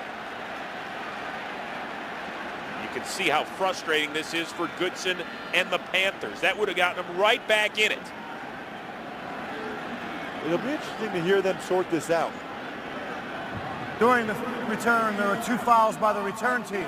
Holding, receiving team number 25, that penalty is declined. Personal foul, low block. Return team number 38, that penalty will be half the distance to the goal. First down, Carolina.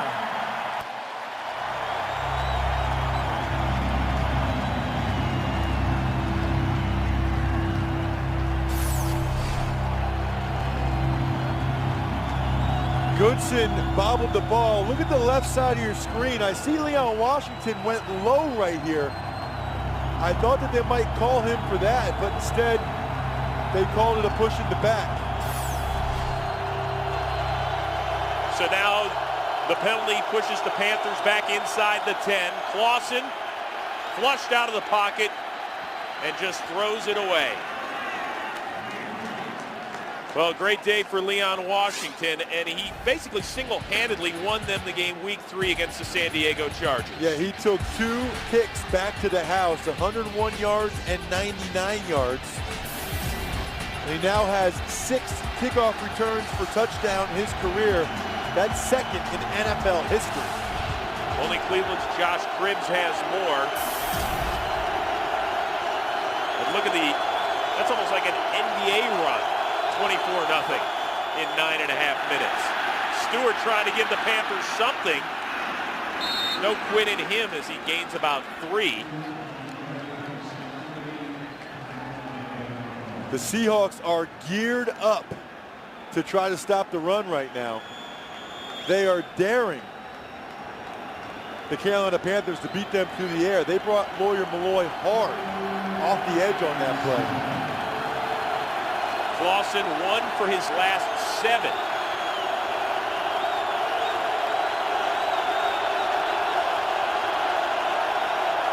And it's getting loud.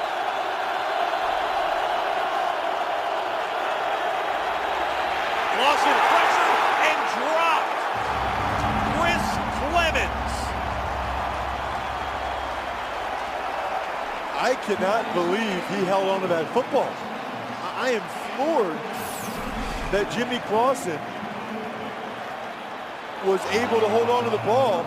You watch Clausen in center, it's actually pretty well blocked. But then when he tries to run up and still looking down the field, you can see the look on Jordan Gross's face right there. He's like, you gotta be kidding me. That sack counts for Clemens, but does not go against Jordan Gross. He did a nice job blocking Clemens on that one. Baker. Washington takes it on a hop. Tries to split the defenders, but instead is dragged down quickly by Jordan Sen at the 42. Well, every game in December counts.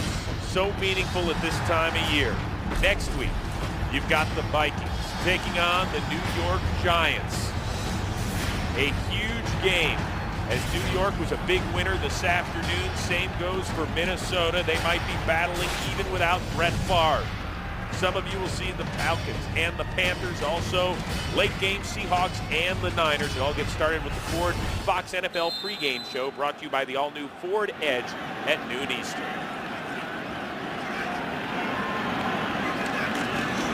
Hasselbeck, play action, hits a wide open Brandon Stokely, and he's got a first down into Carolina territory.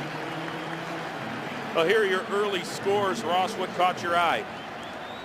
I would say the way in which the Vikings were able to beat the Bills. I'm not surprised that they won, but the way they were able to do it that convincingly. And then, of course, as I mentioned earlier in the game, Cleveland beating Miami.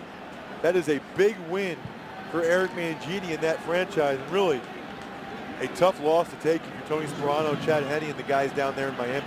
Yeah, Miami falls to 6-6 with that loss. In the highly competitive AFC, flags are down, and false start against the Seahawks. False start. Offense number 77. 5-yard penalty. First down. That's the right guard, Stacey Andrews.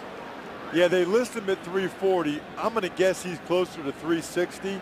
And when you're 6'7" and 360 and you move, people notice. You're not going to get away with it, I promise. Well, there's Mike Williams. Once again, he was injured on the Seahawks' first drive today. The other starting wideout, Ben Omamanu, we haven't seen him since he left with an apparent forearm injury. Hasselbeck, ball is kicked and it's picked off by Munnerlyn.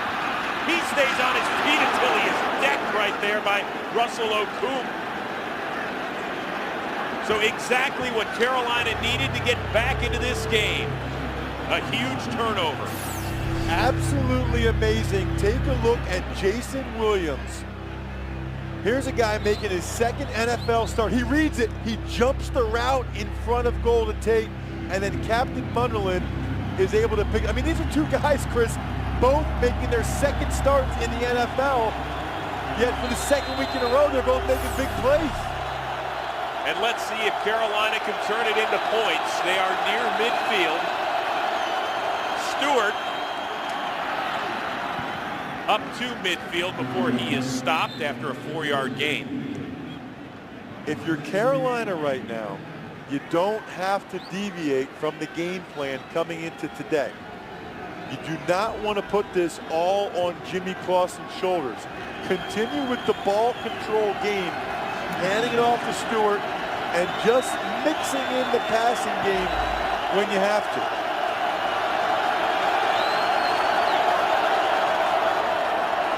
Clausen, incomplete, nearly picked off by Kelly Jennings. And quickly, let's get a game break on the Colts and the Cowboys with Kurt Menefee in Los Angeles. The Colts force the Cowboys to punt, and then it's blocked. Taj Smith blocks it and recovers it for a touchdown. Indianapolis has come all the way back to take the lead, 28-27 early in the fourth.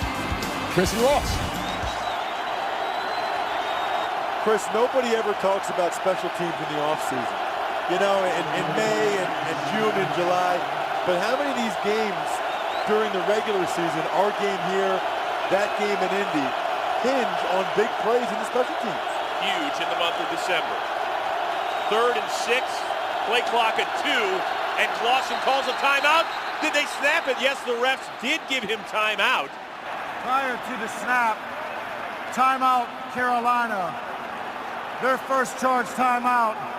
It will be a 30-second timeout. Jimmy Clausen wanted the ball from Ryan Khalil. He was asking for it, but it was going to be too late. That does not go down as a false start because of the noise, but that still is a timeout, I should say, that was caused by the noise because they had to go to silent cadence or a silent count where the center, Ryan Khalil, is looking at his quarterback, Jimmy Clausen. They weren't on the same page. And actually, Ryan Khalil has now come over close to the sidelines to go over things with his coaching staff. And Jimmy Clausen told us in our meetings yesterday that they have several different silent counts. What does that all mean? Well, when you get to a place that's this loud, the offensive tackles, when you're in shotgun, they are not going to be able to hear the quarterback. So they all take their cue from the center and his head movement. We'll be able to take a look at it right here. Watch Khalil.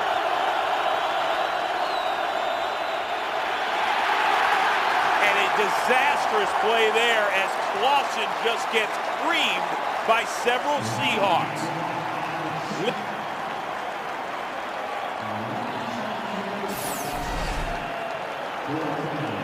You can see Clausen gets the ball from Khalil, and they run a stunt inside. They don't pass the stunt off, and again, part of that goes back to the noise. And Carroll's fired up. Momentum is a very real thing in the National Football League.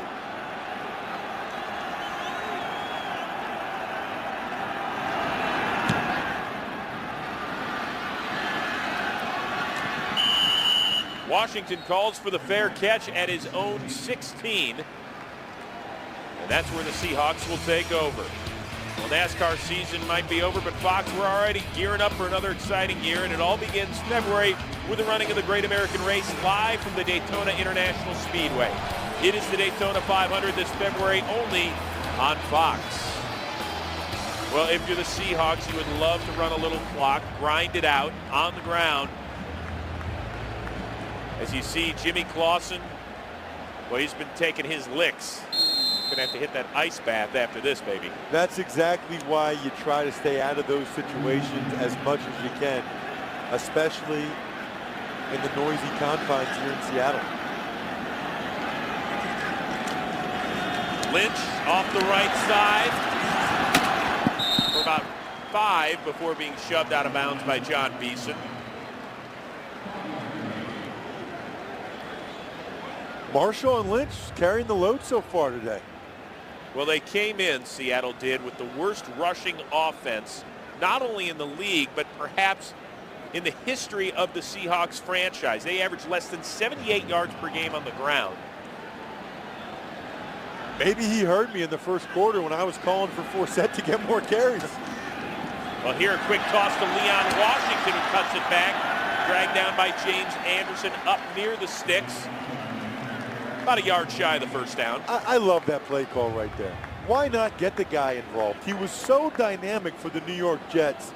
That's Jeremy Bates right there making that decision to change it up a little bit. Give him a different look and get Leon Washington on the edge.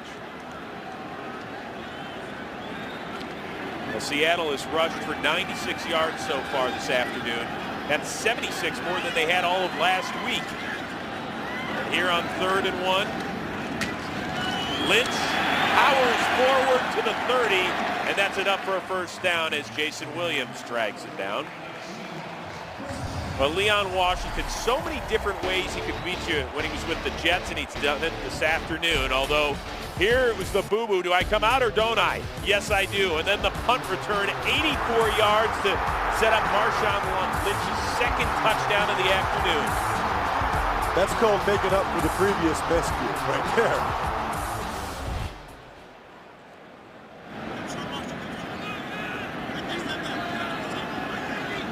This should be the last play of the 3rd quarter. And Charles Johnson jumps off sides, it looks like. Encroachment, defense, number 95. 5-yard penalty, remains first down.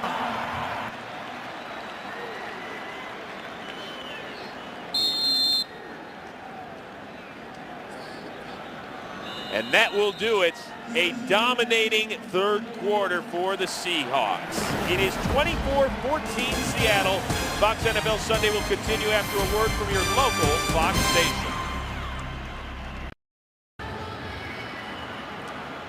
Pete Carroll in a much better mood. His team leading the Carolina Panthers 24-14 alongside Ross Tucker. I'm Chris Rose. And Ross, I do want to know what Seattle said at halftime, because in the 3rd quarter they scored on offense, they scored on defense, they nearly scored on special teams. Yeah, and there's a lot of football to be played, but if they win this game and then somehow go forward and win this division, I get the sense that they're going to be talking about this quarter and that first drive here in the 3rd quarter for a long time. Now 1st and 5 after the offsides on Charles Johnson, and Hasselbeck comes out firing deep down the left side, looking for Golden Tate, who was out of bounds. Covered well there by Robert McClain.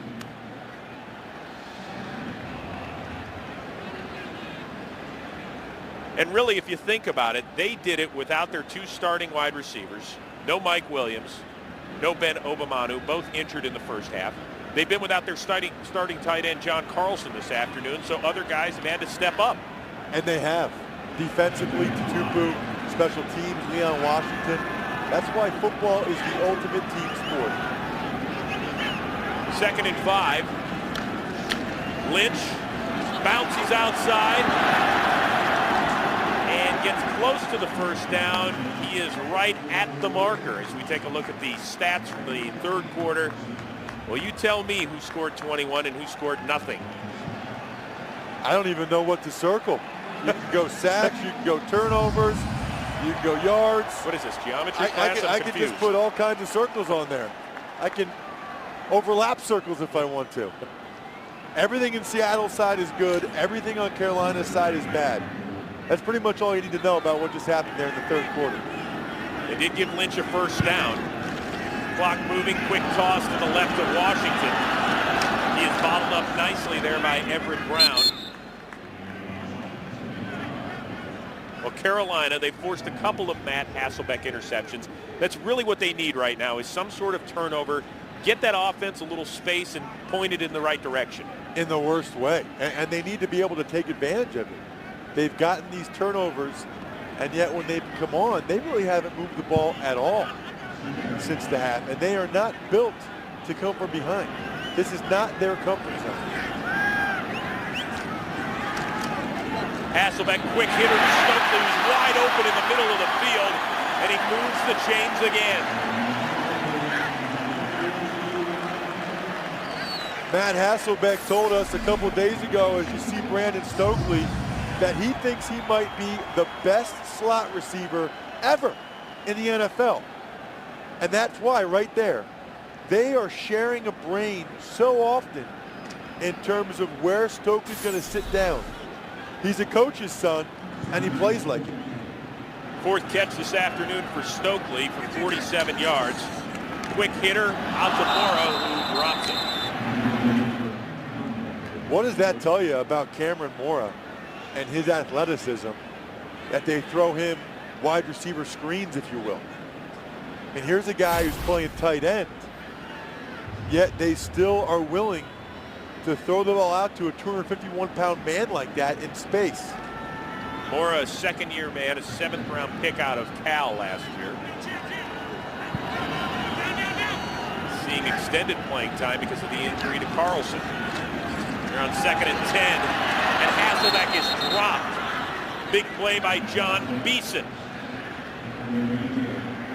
They just ran a stunt up front, and the Seattle Seahawks offensive line was not able to pick it up. Look at John Beeson.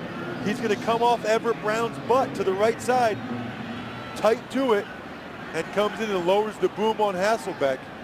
How'd you like to see that coming at you right there? You wouldn't. Beeson, who picked up his first interception of the season last week in Cleveland, gets his first sack of 2010 right there. 3rd and 17 for Hasselbeck.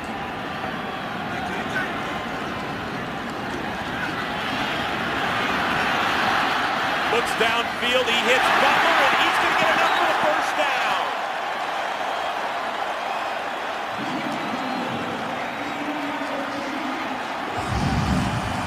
Gain of 20. There was outstanding coverage downfield. Hasselbeck couldn't find anyone. This is one of the very underrated parts of his game, is his ability to move and make plays like he did right there. That is a huge first down in this ballgame. Moves the chains, keeps the clock moving as well. Under 12 minutes to go. Lynch. Tyler Brayton has played a solid game, wrapped him up. This is when it becomes very, very difficult to run the football, because the Carolina Panthers know all too well that Seattle would like to try and grind as much clock as they can while still scoring. And as you saw on that play, John Fox is no dummy. He wants to stack the box, try to nip those runs right in the bud. 12th play of this drive.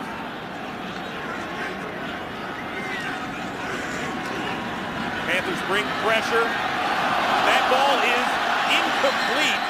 Gerard Martin came up with it, but they said it hit the ground first. Intended for Deon Butler. 3rd down. That is a very, very dangerous pass by Matt Hasselbeck. I'm surprised he threw this, because Beeson and Martin were both exactly where they were supposed to be. Clearly the ball hit the ground. Take one more look at it. Yeah, it bounced up into Martin's arms. The one thing Seattle can ill afford here is a turnover. What did Hasselbeck tell us the other day? That sometimes it's a little impatient, especially in the middle of the field. 3rd and 10. Hasselbeck is going to use a timeout. First charge timeout. Seahawks on the move and up 10. You want to know what 1 and 10 tastes like? It doesn't taste very good, especially for guys like Steve Smith, who have been here for all the good times, the Super Bowls, the championship games. It's got to be tough to go through a season like this in Carolina. 3rd and 10. Hasselbeck trying to work the stop and go to Forsett. Had him, but he overthrows him as he beat Munnerland on the play. They got exactly what they wanted Justin Forsett at the bottom of your screen, a double move against Captain Munderland. He bit the fake after Hasselbeck faked it. They just were not able to connect. The pump fake by Hasselbeck is what got Munderland right there. Now Mare from 47. He is 5 for 5 this year from 40 to 49 yards out.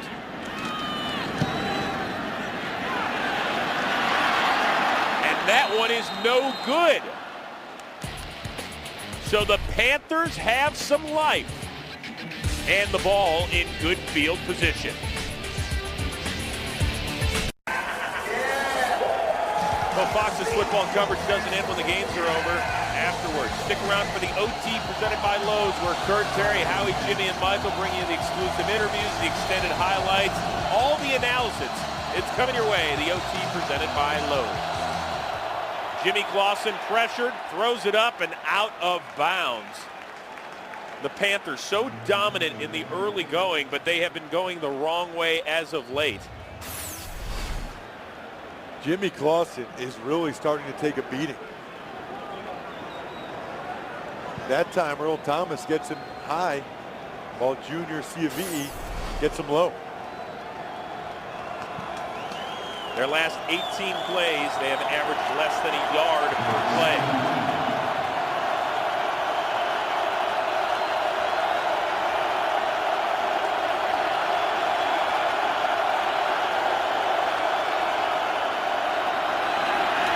With flags down, just shovels it ahead to Stewart. He stays on his feet, gets into Seattle territory, and brought down at the 47. However, a flag in the backfield. This will probably be an illegal hands to the face by Mackenzie Legal Bernardo. use of hands to the face. Offense number 73. 10-yard penalty, replay second down. Well, you were right on it, Ross. Yeah, take a look at him. He's the left guard right there, working against Brandon Mebane. Watch his left hand. He had a double team, and his left hand gets up in Brandon Mebane's face mask right there, and they're going to call that. Wipes out a first down and takes him back 10 yards. Gene Steratore has called an official's timeout on the field.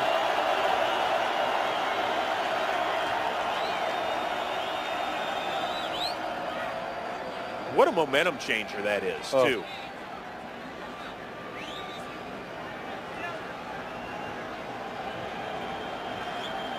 Wipes out what would have been a first down. You were in Seattle territory after you'd had so much difficulty moving it here in the second half.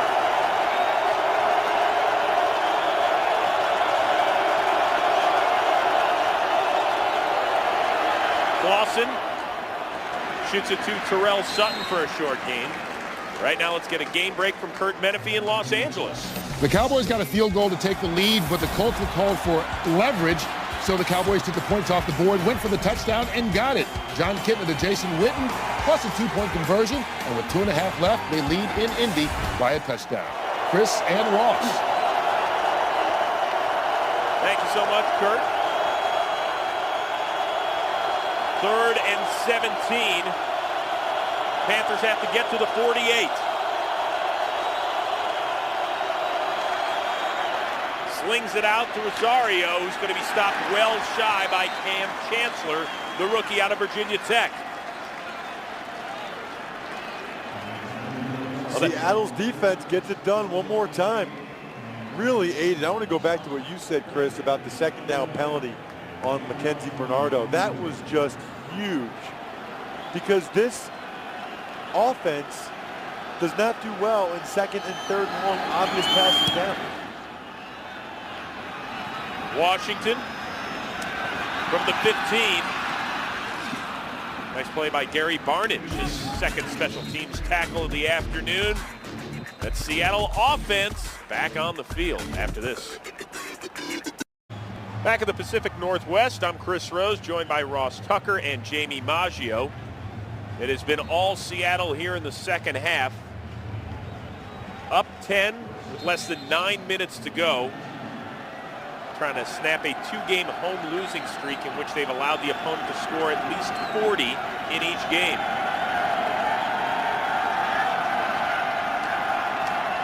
Lynch. Jason Williams wraps him up. And if you're just joining us, here's what's happened in Seattle. All Carolina early. It was ground and pound. Goodson and Stewart, just the way the Panthers like it early. They were up 14-3 at the break. Second half, Lynch with the touchdown. Then look at the keeper who returns the pick six. Then how about the 84-yard punt return by Leon Washington to set up Lynch's second touchdown of the day.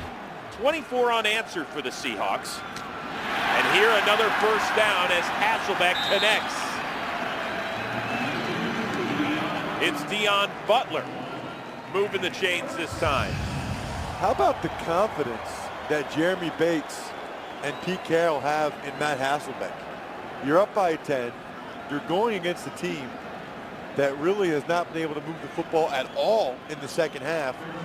Yet he's still having Hasselbeck throw for first downs.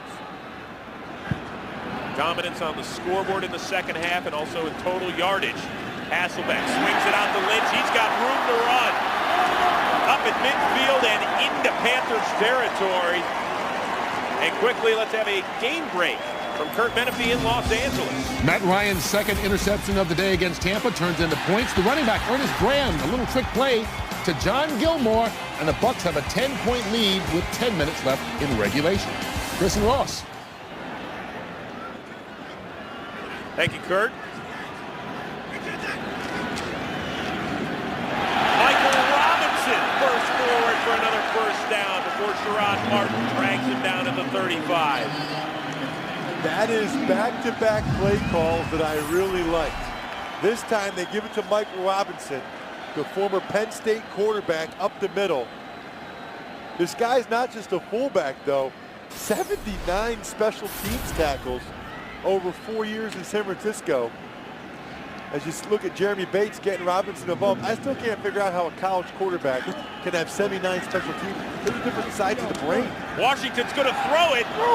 He's pressured, and he's just going to eat it wisely. He was looking for Cameron Mora downfield, but Captain Munnerlyn and James Anderson were in his face. Well, at least we know for sure that Jeremy Bates is not a conservative guy, because he wanted the old halfback option pass. Leon could not throw it. Probably should have thrown the ball away. However, I think they're probably happy that he went down in the field of play to keep the clock moving.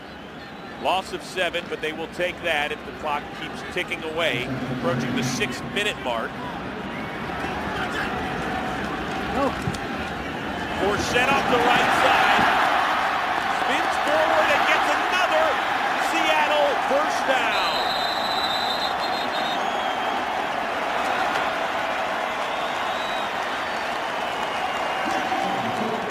Ross, it has been all three of the running backs this afternoon. Lynch, Forsett, Washington. This is almost a mirror image of what we saw earlier. Greg Hardy, the rookie defensive end, goes inside. Somebody is wrong there. If Greg Hardy goes inside, somebody else has to be outside. So it's either James Anderson or Greg Hardy, the rookie, not knowing what he's supposed to do.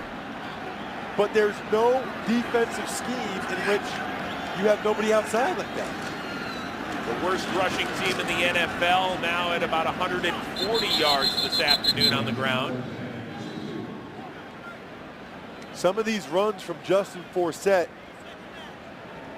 are a good indication of what he's capable of. I was impressed with him last year when I came up here to do a game for Fox.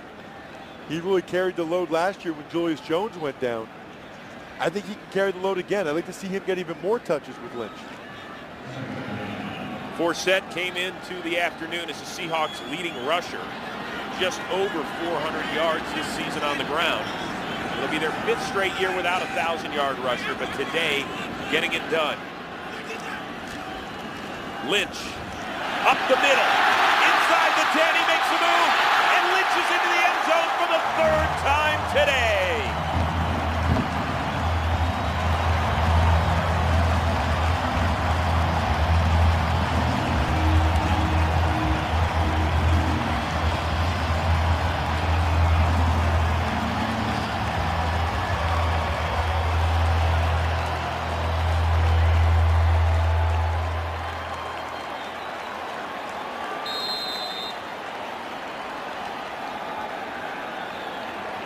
make it 30 unanswered points for Seattle.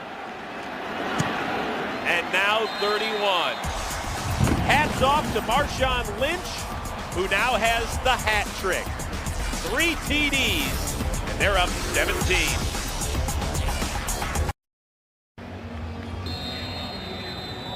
What a day for Marshawn Lynch. He came over from Buffalo in an October trade. Has really struggled to get into any sort of flow offensively, but I guess he's found it this afternoon. It certainly appears that way. This has got to be his best game as a Seahawk, and maybe there'll be things more to come from him.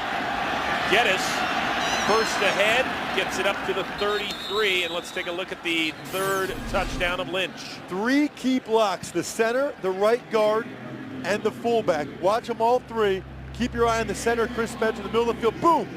He cuts down James Anderson on the backside. That was the critical block. You get the backside cut down. Lynch makes Sherrod Martin miss, and that's how you get a 22-yard touchdown in the NFL.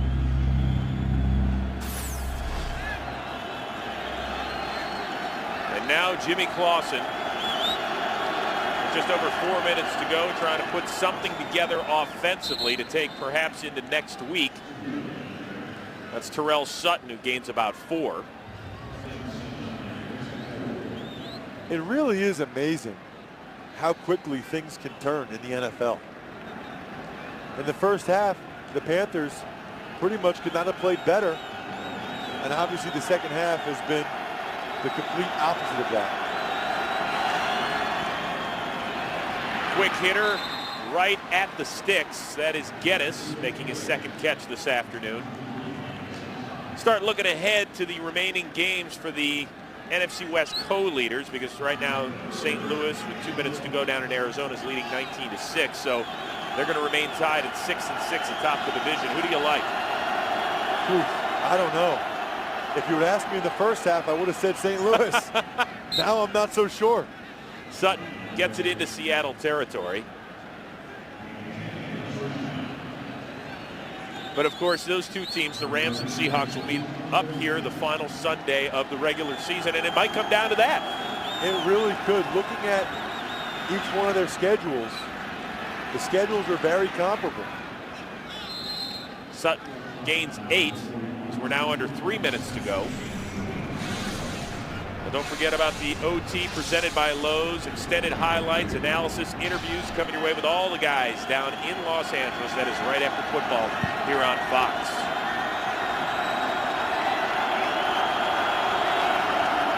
Clausen pressured down the middle to Rosario. Gets it down to the 20 with 2.5 to go.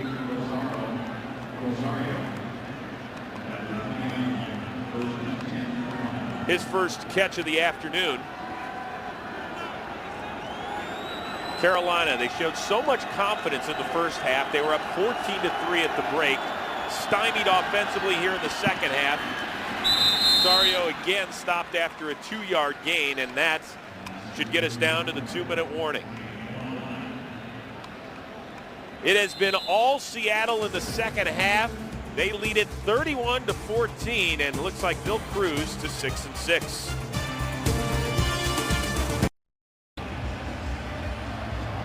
Chris Rose, Ross Tucker, Jamie Maggio back with you in Seattle, where it's been a tale of 2 halves. There's no question. Look at the third and fourth quarter. Well, now I can't read the numbers. My pretty little circles. And you're the Princeton guy. I didn't take drawing 101. Well, Carolina trying to gain something here in the second half offensively. Clausen tries a quick hit to Steve Smith, incomplete. Well, the Rams, winners down in Arizona, 19-6 the final. So for the time being, at least for the next minute and 57 seconds, they're all alone in first atop the NFC West. Well, at least we know at this point that whoever wins the NFC West will have at least 7 wins. Because Seattle will win today and they play against each other. And more than likely, one or both these teams will get another win. 8-8 might be enough. 3rd and 9 for Clausen. Goes to Brandon LaFell. makes the adjustment but can't come down with it. Kelly Jennings had close coverage on that one. Kelly Jennings did not panic. That is the key in these situations. If you panic, it is a pass interference penalty, and the other team gets the ball at the 1 yard line. He got just his left hand up there, just enough. A lot of contact down there, but I think probably a good no call. 4th and 9. Seahawks showing blitz. Here they come. Clausen trying for LaFell, no good, but there are flags down. It'll be offside against the Seahawks, so the Panthers will get another crack at it. Offside. Defense number 36 was in the neutral zone at the snap. 5-yard penalty. Replay, 4th down. Quick update from Kurt Menefee in Los Angeles with a game break. They are going to overtime in Indy because with 30 seconds left, Javaris James gets his second touchdown to tie it with the Cowboys. 35 apiece, time permitting. We'll take you guys to the wrap-up of that game. Chris and Ross. Thank you, Kurt. Great finishes happening in Tampa and Indy. We'll keep you updated on the OT presented by Lowe's. Here on 4th down, Clausen to LaFell. He's got the first down inside the 5. Panthers working quickly, approaching a minute and a half to go. It's throws like that by Jimmy Clausen that show you he has all the physical tools. He zipped that in there.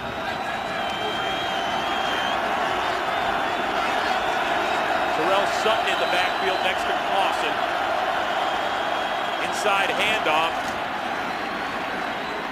Gets maybe one.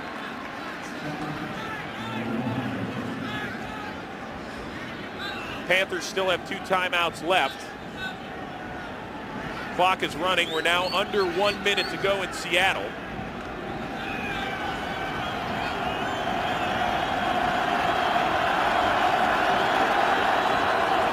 Clausen hits Sutton, and Hawthorne hits him before he reaches the goal line. And the Panthers have called a timeout. David Hawthorne sitting back in the zone, breaks on the ball as soon as Sutton caught it and drives his feet so that Sutton cannot score. David Hawthorne doesn't get nearly as much attention or name brand recognition as guys like Tupu and Curry. He just makes plays week in, week out. 13 tackles a week ago against the Chiefs, 14 this afternoon. Well, today's game is being produced by Ray Smaltz, directed by Derek Manning. The associate director is John Coleman. Broadcast associate Eric Mandia, the technical producer Sid Drexler. The studio was produced by Scott Ackerson, directed by Bob Levy. The associate director is Stephanie Medina. Highlights coordinator Janice Casaza. The studio technical supervisor is Jack Simmons. Thanks to Mike Cutero and Kimball Bergman up here in the booth helping out as well.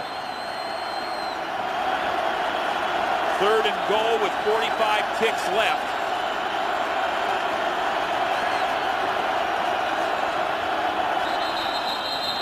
Flags down.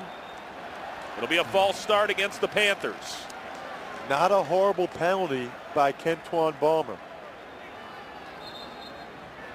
Or are they going to get the Panthers? Well, the original indication was going to be false start, but now they're having a little talk about it.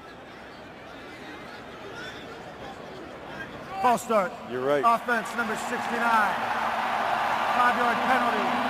3rd down. I did not see the movement by Jordan Gross. I just saw Kentwan Balmer fire across the line. I thought, you know what? Not a bad effort there, because what's the worst that can happen? Right. Half the distance penalty, you might as well go for it. All you offensive linemen are oblivious to those sort of fouls. I got your back, George.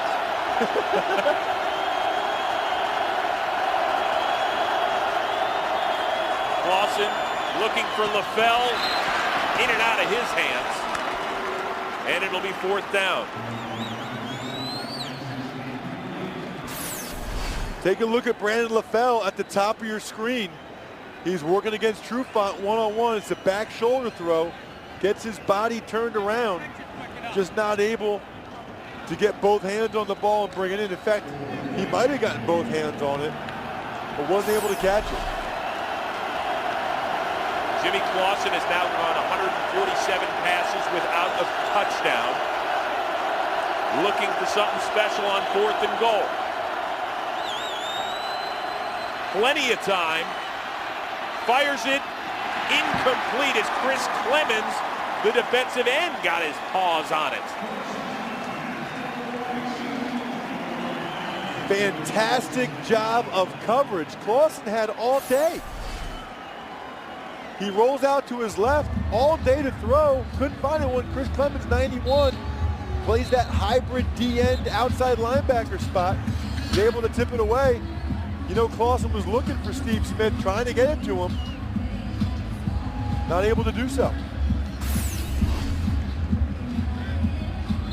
Well, John Fox's crew came in here determined. They had a 14-3 halftime lead. Steve Smith still fighting, but it's tough when you're watching every weekend the other team take a knee. For Carolina, none of these guys have ever experienced being 1-11 before. It is not easy. And for Seattle, they got exactly what they needed, especially here at home after the previous 2 home games. So the Seahawks improved to 6-6, 31 unanswered points this afternoon. And they are now tied with the St. Louis Rams atop the NFC West. We'll be back to wrap things up right after this.